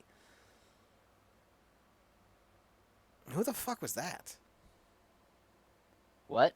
Who was the old nemesis that returned to Newport? Was that Volchek? No, Volchek's already there. An old nemesis returns. What episode was this? Oh, this might be with what's her face, the chick that was fucking her brother, his brother. Oh, Jess. Yeah, I think this was Jess. Probably. This sounds about right. So Seth and Summer return to Taylor when the relationship struggles. This is your favorite line. Marissa finds herself all alone in Newport and spends the night with Volchek. Meanwhile, Sandy grapples with business pressure. So Sally, Alice, Gretchen, blonde chick, is being stalked by her ex-boyfriend. Ryan goes, "Listen, if you ever show up again, I'll kill you." Guy goes, "That's a really good Christian Bale impersonation. Respect." And then he leaves. And all the while, the girl is like trying to convince Ryan to fuck her. You know, she's nothing if not consistent, because that was what she was doing in season 2. Consistency. Then she tells him about his brother, and she gives him a present from his brother, and it was like a little Matchbox car, and that was adorable. Like, that's about all. And Seth and Summer's relationship advice with Taylor is the best thing ever, because she's like, that's the sex therapist line. My father was a sex therapist, and before he left, before he ran away. So, solid episode with The Undertow. The Secrets and Lies. Oh, and apparently Julie and Neil get engaged in this episode. So in Secret and Lies, they reveal it. However, Marissa distances herself from Summer when she chooses to get closer to Volchek. She starts like riding motorcycles with Volchek, and Neil starts saying Marissa needs to not do that, and it's causing some problems. And then Neil tells Julie, "You know, this engagement's a trial, right? To see how well our families mix together." Not the most romantic thing, but also not the most egregious thing to say, because it's not like he's wrong. You have to put your daughters first, and I appreciate Neil for saying that. Ryan tries to move on with his relationship with Sadie. Meanwhile, Kirsten and Seth have a night out. This is where they go to the movies, and the next night they go to AA. At the Newport group, Sandy has to deal with Matt's mishaps. So episode 20 is where things start to come to a head. Ryan and Sadie plan their future after high school, and Sadie ends up leaving. But their decision concerns Sandy and Kirsten. Marissa and Summer begin to rebuild their friendship. Meanwhile, the drama surrounding Sandy's job intensifies and seeps into the Cohen household. I believe at this point they find out that Seth hasn't gotten into Brown yet. I think. So yeah. Episode 21, The Dawn Patrol. Ryan leaves Newport to invite Dawn to graduation, but hesitates. Summer and Taylor try to discover what Seth is hiding from them, so I was right on that. Julie confronts Volchek about his relationship with Marissa. Meanwhile, Sandy begins to pay more attention to the Newport group than his home life. So Ryan and his mother are like one of the best things about season 3, because she's in 3 episodes, and each episode she's progressively better. And Ryan goes to see her and ends up meeting this little blonde sexbot who fucks him. And then she basically goes, "I knew you were Don's son. I've been," not literally saying this, but she goes, "I've been wanting to do that for a while." And Ryan's like, "I just turned 18." So clearly this chick had some things to work through. When he sees his mom, he sees her with a giant dude that he just thinks is another drunk, and it turns out that he's a recovering alcoholic who's been sober for like 15 years, works on cars, is helping his mom go back to school. He's a really great guy, and he's like, "Yeah, if you had just gotten to know him, you wouldn't have been such an asshole, Ryan." He's like, "Well, in my defense, I've been burned before." And his mom's like, "Yes, you have, and that's why it's okay." But the episode ends with the blonde sexpot basically saying to Ryan, "You need to give your mom a chance." And then Ryan goes to drop off, goes with the blonde before his flight, and sees that his mother's locker at the restaurant she works at is adorned in Ryan paraphernalia. No tray to be found. Yep. Poor Trey. So Ryan ends up leaving the tickets for his mother, and she walks in to see that, and he's like, "I'd really be happy if you came." And she's like, yeah, I'll be there. And I'm just like, I'm sitting there at home like, I'm not going to cry. Why would I cry? Where'd all this water come from? Why am I drowning? What's this leaking from my face? It's really emotional. It's a great fucking scene. Summer and Taylor are on the Seth is lying about being admitted into Brown train, but that doesn't really culminate until the next episode of the college try. So let's move on. 22, the college try. Ryan and Marissa leave Newport to attend an orientation at UC Berkeley. Marissa basically decides she doesn't want to go to college and that she thinks her life is elsewhere. Seth visits Brown and sees Anna. Oh, Anna. I love Anna so much because she's always wearing a lot of lip gloss for some reason. And I love For that. no reason. I love that. I just think her lips are going to taste like sparkle, sunshine, and rainbows. So I'm fine with that. And I love her voice. That gravelly, smooth, very smoky voice. Cohen. I don't know why. I'm a fan. And they bump into each other on the set, in Brown, and he reveals to her it's a summer mission because they are no longer dating. And Anna goes, of course it's for summer. So he does everything she can to get him in front of the dean. He finally talks to the dean.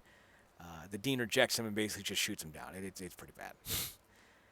But before he goes back home, Anna rolls up and goes, let's go. And they get into a car and they go to Rhode Island, specifically the Rhode Island School of Art, RISD. The Rhode Island Institute of Art, of Design. Rhode Island Institute of Design. There it is. Figured it out. One of those is right. I think it's the last one. And they like Seth and they end up setting up meetings and it looks like Seth is going to get into RISD. So he's happy. He's got a plan. He's going to be close to Summer and he leaves, on a jet plane and they're hugging and Summer goes, of course you're here with Anna. Because Seth was trying to get Summer's attention to explain to her what happened. And he's like, I didn't get into Brown. She goes, of course you did. You're here. You're right here. You're on the tour. And Seth's like, I'm not admitted, I mean. But of course he stopped walking as she walked away and said that's, trope. It's a rough episode for everyone, but, Anna, who gets to see the love of her life again. Still in love with Summer. Poor girl. Yeah. Oh, yeah, absolutely. Poor girl. That poor girl. So in the party favorite, Ryan invites Teresa to prom. So, all right, there was a minor moment in the college try where Kirsten sees Teresa at the airport with a child. And Kirsten tells Sandy, she had a baby, Sandy. And Sandy's like, let's not tell Ryan. And Kirsten's like, that's a bad idea because you know what Ryan will do. And Seth's like, that's why it's a great idea because we know what Ryan will do. We want him to have a future. If Teresa wanted him there, he would still be there. And Kirsten's like, stop arguing logic with me. So Kirsten tells Ryan the day before the last day of the sleepover at UC Berkeley, I saw Teresa and she had a baby. Ryan's like, oh. Yep. Thank you for the information, Kirsten. I promise I will not overreact about this. I hope you're well, and I look forward to seeing you tomorrow. Click. Oh, well, Kirsten, that's a pertinent piece of news, Kirsten. Thank you for sharing it. That is causing me quite some discomfort, but you know what? We will handle this when I get back to Newport. Click. Oh my god, oh my god, oh my god, oh my god, oh my god, oh my god, oh my god. By the by, remember who his tour guide was in UC Berkeley? My fucking Ian Banks. As soon as I saw him, I was like, why does this dude look familiar? And then it took me like a few seconds and I went, oh my god, it's Psycho Derek. Lucas, it's happening again. It's happening again. I have a brother. He goes to UC Berkeley. Oh, God. So Seth's Sandy and Kirsten get into a fight about it. Hey, you shouldn't have told him. Yes, I should have. You're both right. So the party favorite, Ryan invites Teresa to prom because he goes to see Teresa. And he sees the baby and the housemaid, and she's working at a hotel. And he's like, Teresa, tell me it's not mine. It's not yours. Are you just saying that because I asked you to? No, it's really not yours. Are you just saying that because I asked you not to? No, it's really not yours. Are you DNA test? It's not yours. Holds up the baby. Oh, it's a lot darker than I am. Black hair, and I don't have the 666 logo on me anymore. I had that removed. Pretty sure it has a tail. I never had a tail. Oh, okay, so not mine. So she's got this little kid. She's all like, I'm a happy mom. And it's like the best thing in the world. And Ryan's like, I sure hope the kid doesn't die. She's just staring at him. Why would you say that? Oh, I don't know. Happy moms, single. They usually die. Did somebody close to you die? Yeah, me and my friend Boardy can't get past this guy's death. Who's Boardy? Better not ask. It's a long, awkward story. My roommate. Don't you live in a pool house? Exactly. He floats in the pool. Your roommate sleeps in the pool? Yeah, he finds it comfortable. Soothes him. Reminds him of the ocean. Why would you... Never mind. So they get to talking, and she reveals that no, it's not Ryan's kid. After all, it was what's-his-face's from season 1. Yay! Hey. Marissa invites Volchek to the prom, so that's funny. And he's like, "What, you want me to take you to prom or something?" And she's like, "Yeah." He's like, "I don't know how to tie a tie." And she's like, "Another broken poor boy, my favorite." Anna helps Seth by going to prom with him and making Summer jealous to the point where she gets drunk and falls off a pirate ship. Not even hyperbole. Literally happens. Yeah, it literally happens. Do you know what was said the moment she falls off the ship? By Taylor? By Taylor? No, but I do remember someone screaming, "Seth Cohen sucks." As soon as she falls off the pirate ship, Taylor says, "Oh, man overboard."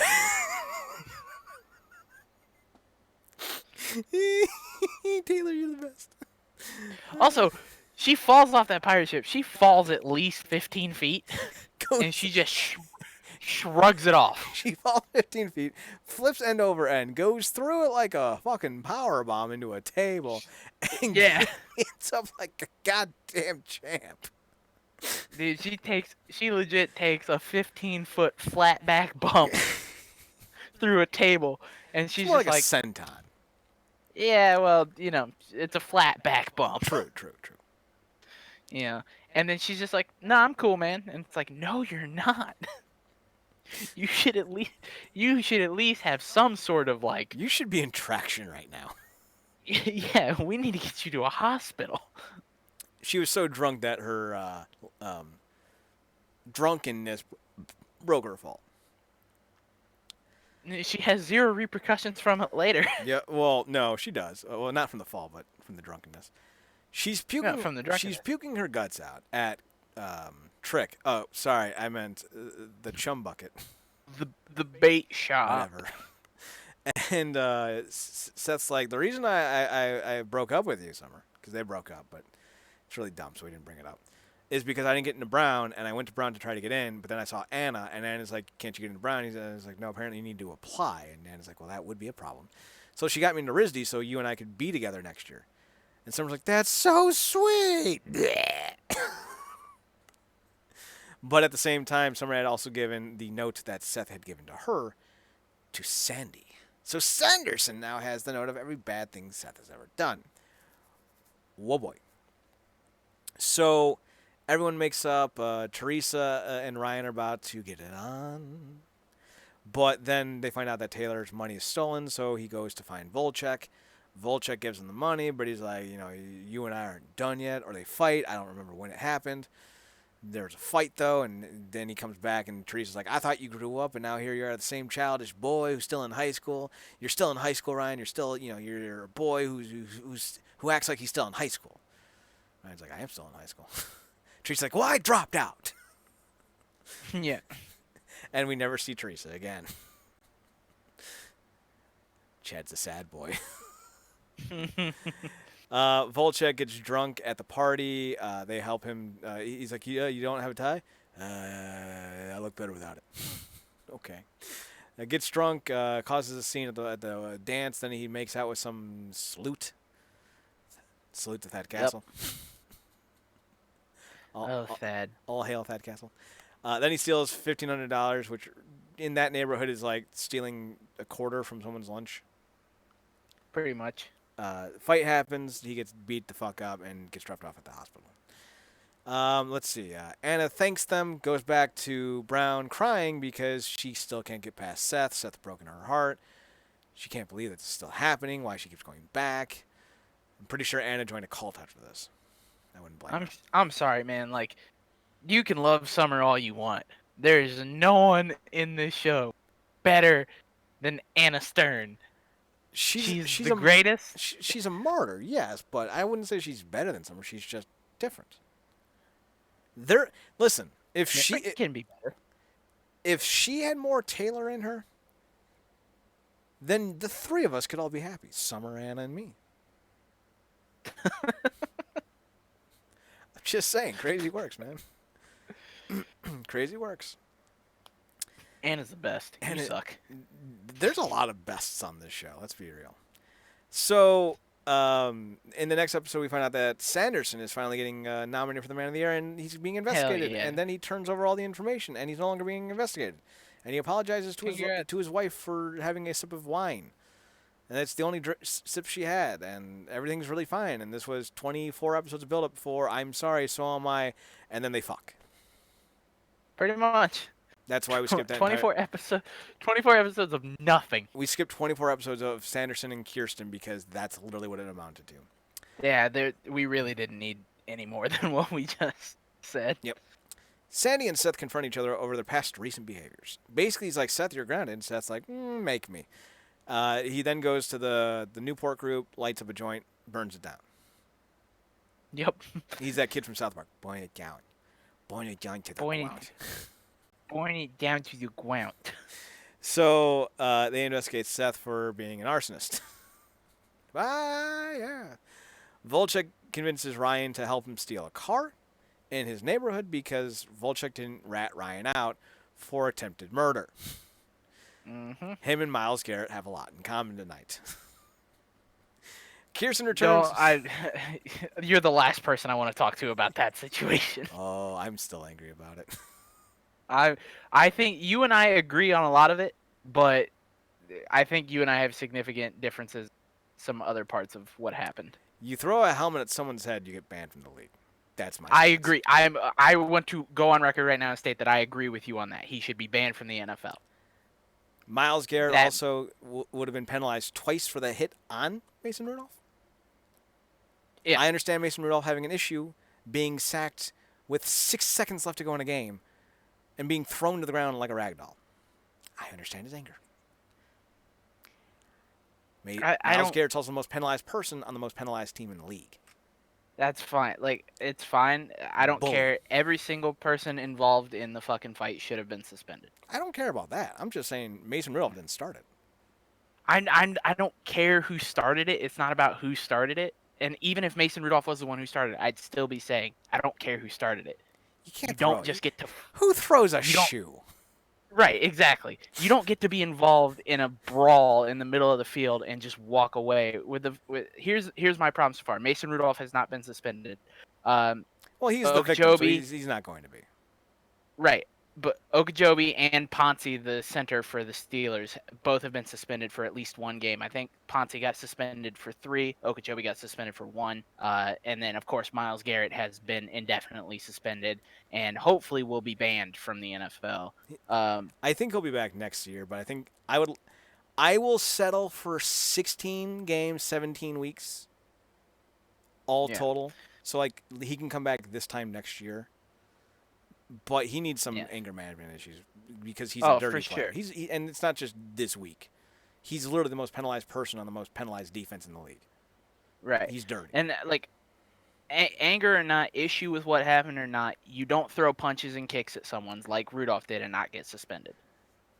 Max Kellerman is the worst. And by the by, Rudolph didn't throw any kicks. He put his foot. Yeah, he put his foot in Garrett's groin area, more like his thigh, to get separation. Well, he did throw several punches. Was that when he was falling over himself trying to run because he has no athletic No, when he coordination? was standing back up to go after Garrett again, he went around the referee and threw a punch towards Garrett's groin. No, he didn't. I'll show you the video. He didn't. Dude, I watched the video. You could see him throwing several punches. He may have been flailing his arms. He didn't land anything. That dude has no coordination. Again, this is where you and I are going to disagree, and that's why I don't want to. The OC. We're having this conversation off the air. It's happening. I don't want to have this conversation with you. Because all it's gonna do is we're gonna end this night on a bad note, and then next week I'm gonna I'm gonna have to come back to you and be like, oh hey, nothing happened. We didn't have an argument. It's not an Just argument. like you and I always do. It's me telling you you're wrong, and you going, yes, you're right. I'm so sorry. This is exactly why I don't want to talk to you about this. All I'm saying is, I don't care what happened. You suck. Whatever. The OC. So Kirsten returns to some bad habits. Marissa leaves Newport when Caitlin calls for a favor. Oh, God, that was late. I didn't even realize that this was so late into the season. So they do the dumb accent joke. So the Marissa Cooper's actress is actually British. I don't remember. Yeah, Misha Barton. She's actually British. And she shows up in like this schoolgirl outfit to try to seduce this jock at Caitlin's school because they're trying to frame Caitlin and her friend for something stupid. And she's going to give them a lap dance to try to get the keys so they can go and steal the thing back and put it back where it belongs and not get in trouble. And she goes, in her British voice, I'm here to strip for you. And he's like, that's the worst British accent I've ever heard. And I know, I spent 6 weeks at a party in England. Oxford. Mm-hmm. Fucking hate that. I fucking hate that joke. It's the worst joke. It's the worst. So she does like a striptease, ties them up, they get the keys. Caitlin and her friend, who is Lucy Hale, I think, if I remember correctly, steal the thing back, and they end up not getting in trouble. And Caitlin's like, it's really good to see you, Marissa. I'm glad that we're going to be able to spend so much more time together in these coming weeks and months. Totally going to get to see you more often. And Marissa's like, yeah, and we had a lot of fun. Yeah, it would be a total shame if one of us died. Oh, it would be such a shame. By the by, Ryan Atwood is 40. He's just 40, folks. He's so old. He's so old. He's a very old man. So we go into the season finale. Seth is being investigated for arson. Volchek's on the run because the stealing of the car didn't go as expected. Caitlin has come back to rule Newport and Harbor. I don't know why that's like a big like that whole like revelation was so dumb. So Caitlin, why are you back? Oh, I missed the family. And then the mom leaves. And to rule Harbor High. What? No one's there anymore. What? Whatever. Dawn returns and goes to Ryan's graduation. She's so happy. Then she buys him a Jeep. And this Jeep's going to be a quintessential portion of the show for the rest of the many seasons. It's broken already. Oh, it's gone. Doesn't even make it out of the episode. Nope. It's just the worst. Seth comes clean about his recent behavior. Summer faces the prospect of going away without Seth because Seth has to defer a few months to go to RISD because he did get in, but he's only getting in for the winter's semester. So Summer's going to be going to Brown for at least 4 months without Seth. Meanwhile, Caitlin returns to Newport and decides to enroll in Harbor, and Sandy yearns for the return of his old job. So Sanders, I don't remember if it was, no, so season 4, Sandy starts to have a bromance with the guy at the end of season 3. Remember how he walked in and goes, hey, it's my old office. You're Sandy Cohen. You're a legend here, man. Remember that guy? Yeah, that guy. He comes back in season 4 as like his best friend. It's great. But then they go to dinner with him and his wife is the worst. And the guy just keeps like doing like the whole like, I'm sorry hand gesture. Like, I'm sorry. Because he knows his wife is the worst. It's great. So also, everyone goes off to college and everyone lives happily ever after. Marissa dies. Sanderson and goes back to jail. Yeah, pretty much it. Barry's the lead. So Marissa gets That's not the fucking lead. That's worthless. the Worthless the information. Jeep. Is that the lead? What's the lead for the season finale then? Ryan is finally rid of all his burdens. And his Jeep. The Jeep was a burden. Can we just also take a second to look at the prom photo that Teresa and him took? Oh my God, she's not aware that the picture's being taken. He's got the worst smile of all time. This is the best thing in the show's history. But it's not just them. Marissa and Summer are awkwardly close as Summer's date is posing because he's a Korean pop star. Summer's date poses. Marissa takes her picture by herself. Yep. Cuddling onto Summer. Taylor looks like she's a model while her delivery boy boyfriend is like, I'm just happy to be here. Then we have Anna, who's got the I'm so gonna fuck Seth Cohen. And Seth Cohen's got the did I forget to box my comics this week face? It's the most awkward fucking prom photo ever, and I love it. Oh, I love it. It's just, especially the Ryan. This is gonna be, this is the photo this week. Just Ryan's face.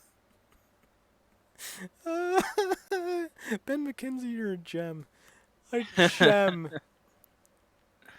So Marissa ends up getting invited by her father to move out with him to Hawaii, even though she says that she never wants to see him again 23 episodes prior. Fair enough. She's going to work on a boat with him as he works to pay back his debt, and he's running basically like a party yacht kind of thing. And she's going to be there, cutting, apples, slicing tomatoes, skinning potatoes, fucking, people on the deck, because she's still Marissa, and she's looking forward to it, especially the fucking. And she's going to be gone for like a year. And Marissa's mother's like totally cool with this. Another watch is changing hands again. Marissa and hawking jewelry to give people. By the way, I don't think it was a watch that she gave Volchek. It's like a bracelet, wasn't it? No, it was a watch. Was it a watch that she gave Volchek? Yeah. Yeah, it was a watch. So she's hawking jewelry again. And this time, again, to Volchek. Because apparently this is just a trend that she can't get away from. She tried to pay Volchek off when Johnny was involved. Now she's trying to pay Volchek off again. Yep. Whatever. This time it's for Ryan, though. Fair enough. So Volchek wants to talk to her. Ryan won't let him.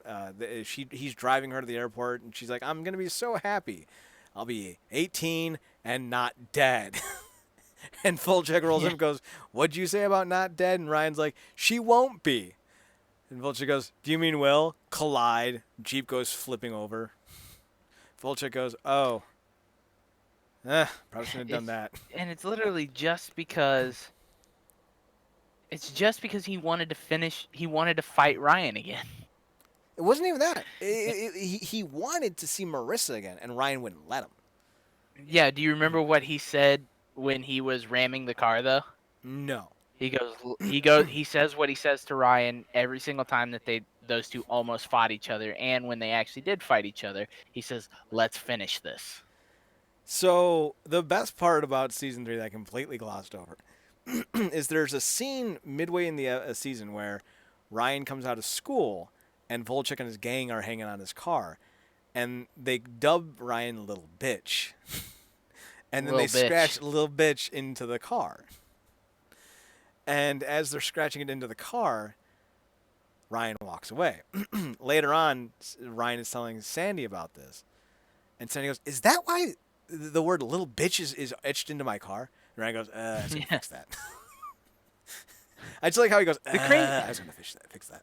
The craziest thing about that is that nothing ever came of that. And the fact that he did it in broad daylight, surrounded by students that go to the school, on a campus where there's absolutely has to be security cameras pointed in every single direction. Well, clearly, if the school's reputation is anything that we've seen in the show so far, we know that the security crew is fucking some of the co-eds.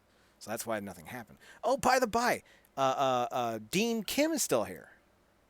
She's still here. We didn't see her for a full year, and then got the Dean of Discipline. So we didn't know if Dean Kim was still going to be here, and I have to remember to pronounce Dean Kim and not Dean Kane. Dean Kane. Talk about a My Dean. God. Talk about a Dean of Discipline. Taylor's salivating. Dean Douglas. So Marissa dies in Ryan's arms, and he picks her up. Thank God. And Hallelujah starts playing as he's walking away. A very odd choice of words for that entire sequence. Because like all the fans at home will be like, "That's such a sad song." Me and Swish are like, "Goddamn right, Hallelujah." Goddamn right, hallelujah. Hit me with that shit about goodness. Goddamn. Goddamn. Goddamn. Goddamn. Go. Say it. Goddamn. Goddamn. So that's fan-fucking-tastic. Season 4 is going to be awkward. Like the first 4 episodes. Good. And then Taylor and Ryan are going to start doing their weird thing. And it's beautiful. And I love it. And The horizontal tango. It's the best thing that happened to television cinema. I'm agreeing with you here. Taylor's way better than Marissa. Taylor's the best. Like Taylor literally pretends to be a sleep therapist enthusiast just to help Ryan go to sleep so that Ryan will fall in love with her. So broken. Her neurotic I'm tendencies so are looking fantastic. forward to this. Oh my god! Like the entire romance goes on until the final episode of the season, and it ebbs and flows because it's an OC show, so of course it does. And it has some of the dumbest things ever. I'm not even gonna spoil some of them because you just need to experience them all because they're all so fucking weird. Oh god, I love it. Taylor's the best. And there is like an episode where they bonk their heads and they go into a coma, like a shared experience. It's even better than you think. Oh yeah, I was reading about that. They go into like a dream world. Yeah, I don't want to say Together. it's like an alternate universe or like a dream world. It's definitely a shared experience because it's not like in One Tree Hill where they establish that there's a supernatural element to it, which they do. We've proven this. This is more like they're having a shared experience and it bonds them because they even admit that they don't remember it once it ends, but they are now closer for it. Mm-hmm. That and they also fall off a ladder that Taylor totally pushed on purpose. I just imagine. She was thinking of that one song by Olivia Newton-John. If I can't have you, I don't want nobody, baby. But she interpreted it as if I can't have you, no one else can have you, and she tried to kill him. That's my running interpretation. And I don't see that as a bad thing. That's just commitment. That's just devotion. And there's nothing wrong with devotion. Swisher, do you have 3 episodes from this season that you would say are your best favorites? And you can't say The Graduate because I know why you would say The Graduate, so you can't say The Graduate.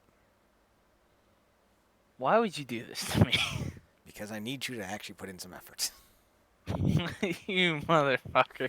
I have to look up the titles of the episodes just so. Tell me what happens and I can tell you the episode names. Will you let me look up the title of the episode, please? I'm trying to be helpful. Goddamn. You Miles Garrett apologist. Are you? I'm not a Miles Garrett apologist. I agreed with you 100% that I think he should be a lifetime ban from the NFL. Do you feel that in your back? That's me needling you. I know it's you needling me, and I hate you. That's fair. My mother said those words to me once before. I'm used to them. Okay, let me see here. Season 3. If I can't have you, I don't want. So the Chrismica Bar Mitzvah Yep, fair. was fucking great. Trying to remember. I do like the party favor as an episode just because of 2 things: Man Overboard and Seth Cohen sucks. And the heavy lifting was actually really good, just because the entry, it may not be heavy lifting, it might be the journey. I skipped the Road Warrior. That was one of the episodes that you told me I could skip. it's whichever episode that starts the budding relationship The between heavy lifting. Ryan and Sadie.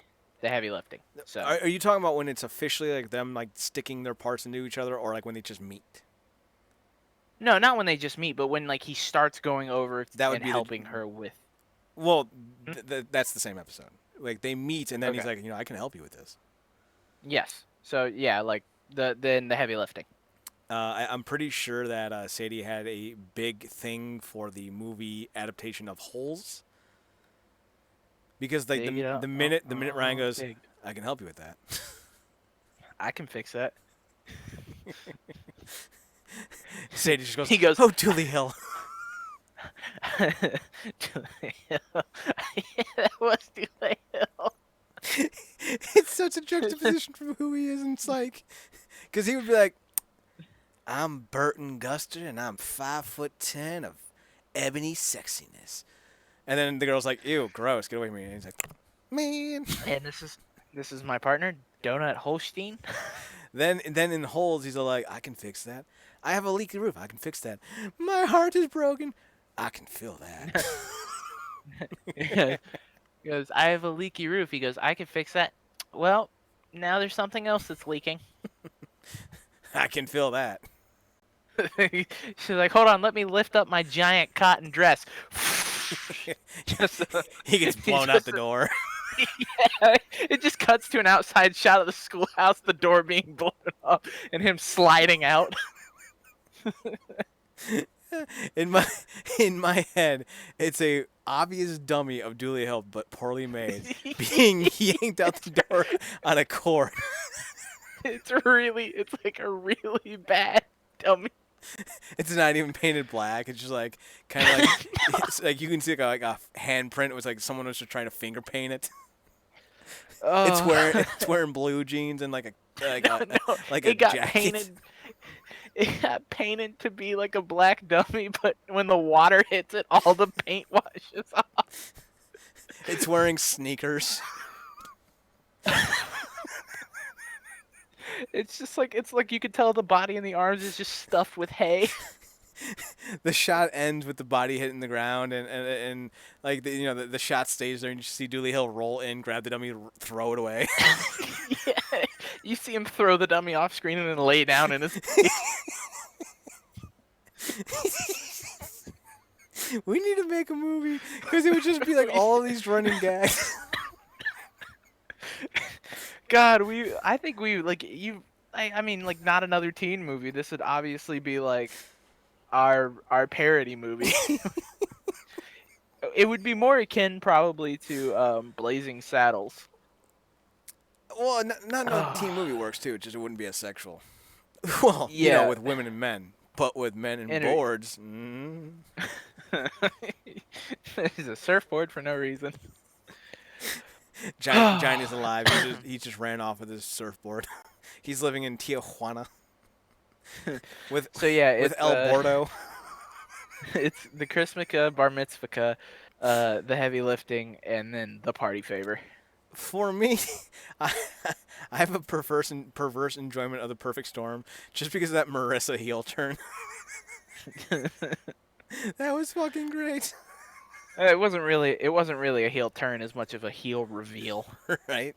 But I too will go with. I'm gonna go in reverse order.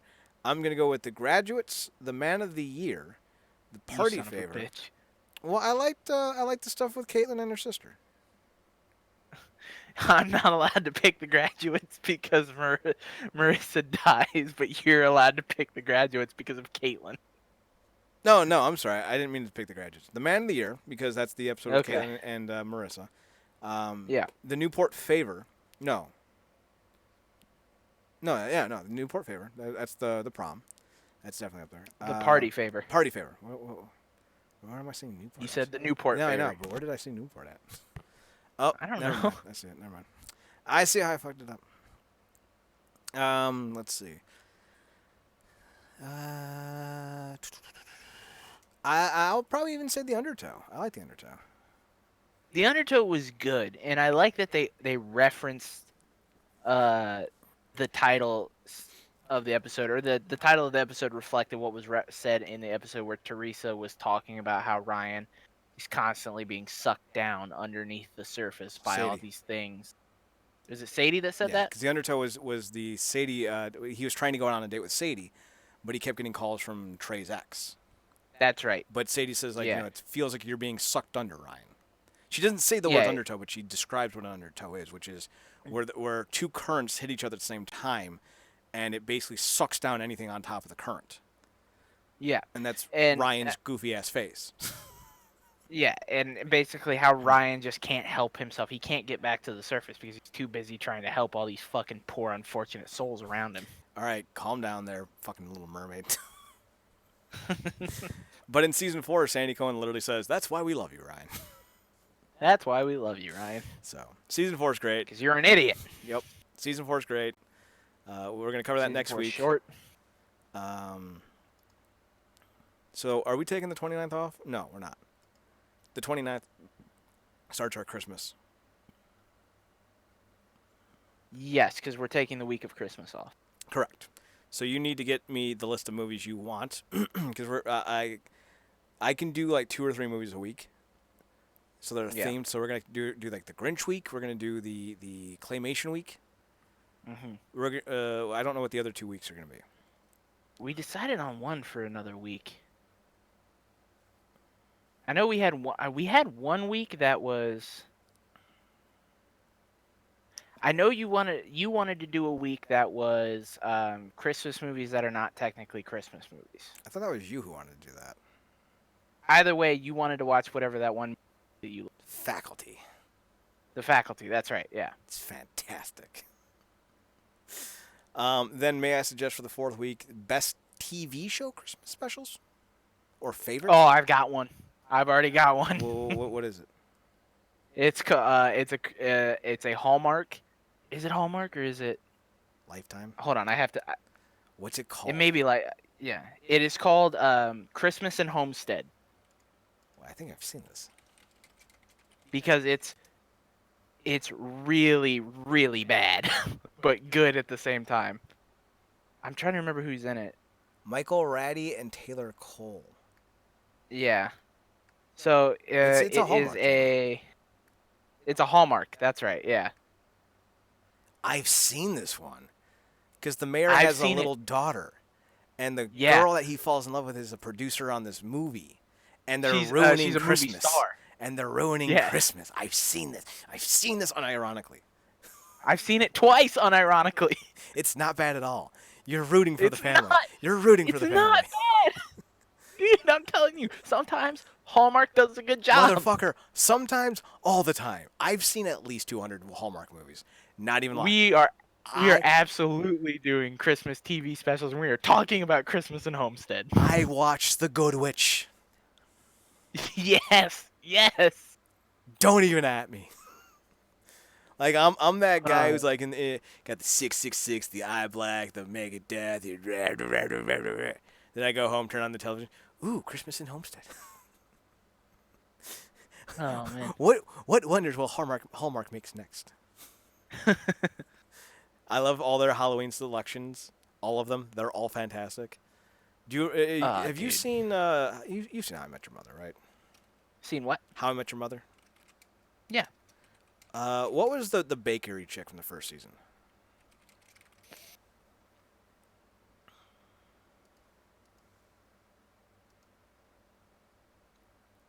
I don't know. Let's just say bakery girl. I mean, it's the one with Victoria. Ashley Williams. That's who I'm thinking of. Mm-hmm. Ashley Williams is in a Halloween movie that's so bad, but so good. It's a Hallmark movie. And she plays a bumbling kind of, not ne'er-do-well, but lost 20-something, 30-something girl who doesn't know what she's doing, so she becomes a nanny to these kids who just lost their mom. She ends up falling in love with the dad. Ah! So good. So yeah, we will do the Grinch week, which we could probably start with the Grinch week just because that's the easiest. Mm-hmm. And then I can send you all the list of the movies that we'll do for Do like keep it to 2 or 3. I think we could do I, 2 we or can do 3 for three. the claymation. We can do 5 for the claymation because they're like 30 minutes. Yeah, that's true. But I don't want to watch 5, so we can do like half of one. Okay. So And we'll do 3. it's the musical insert from the one with the Mr. Ice Christmas. We can literally talk about 3 hours of that one song alone. Yeah. He's Mr. Nice Christmas. By the by, so the movie's called October Kiss. Ashley Williams plays a girl named Poppy. Okay. Already into it. Sam Yeager is the opposite, and he was for you fans of Parenthood. He was one of the son-in-laws of the family in Parenthood. He was married to Eric Christensen, I think. So yeah, I was already into this film as soon as I saw Ashley Williams. But then I'm like, oh, the best part of the Parenthood, Sam Yeager. All right. So I recommend everyone go watch this film. It's not anything special. It's a Hallmark movie, but I like it. Yeah. And Halloween's all year round. Let's be honest. RealNerdCorp.com. RealNerdCorp.com. We're on Twitter at NERDCORP, on Instagram at RealNerdCorp, RealNerdCorp. We're on Podbean if you want to go to the Podbean website. It's the URL is realnerdcorp.podbean.com. You can listen to all of our past shows, download them to your computer, and share them with your friends. But if you want to take us on the go, you can download the Podbean app to your mobile device and find us on the Podbean app at Real Nerdcorp by searching for Real Nerdcorp. We're also on iTunes at Nerdcorp, NERDCORP. Twitch.tv/Comic and GameCorp, Twitch.tv/WrestlingUnderground. We are on YouTube.com. We have links for the YouTube links down below. So there's that. Anything else? Personals. Yeah. What's your personals? You can find me on Twitter. Twitter at x2000gregs, x2000gregs. Find me on Tumblr, 2000gregs.tumblr.com, and you can find me on Instagram at 2000gregs, 2000gregs. Chad, where can they find your personal stuff? You can find me on Twitter at Chad and Anna, sitting in a tree. Taylor is watching, and I am happy. You can find me on Twitter at Chad Nerdcorp, ChadNerdCorp, as well as on Instagram at Chad's Photo Hut, ChadspHOTOHUT. I've uploaded some new photos for last week, and I'll be uploading some more probably tonight or tomorrow because my sleep schedule is a little fucked up again. Yay! You can also find me on fansidedmma.com. I might be getting on board with the fan-sided comic side of things. We'll see. We'll see what happens. Trying to take on as many opportunities as possible. All right. So with all that being said, we'll see you next week for the season 4 series finale of the Straight Outta Chino podcast. Yep. All right, guys. Thank you all for listening to another edition of the Straight Outta Chino podcast. What is it? Fuck. Hold on. I need the whole spiel. The Straight Outta Chino podcast brought to you by the Ohio Guys podcast starring Skeet Ulrich, powered by RealNerdCorp.com, live on Twitch.tv/Comic and GameCorp. So, we'll be back to you next week with the finale of the Straight Outta Chino podcast, and then after that, we're going to hit you with all our Christmas stuff. For Chad Porto, I'm Alex Swisher. Goodbye. Good night. Strive to be better and do good recklessly.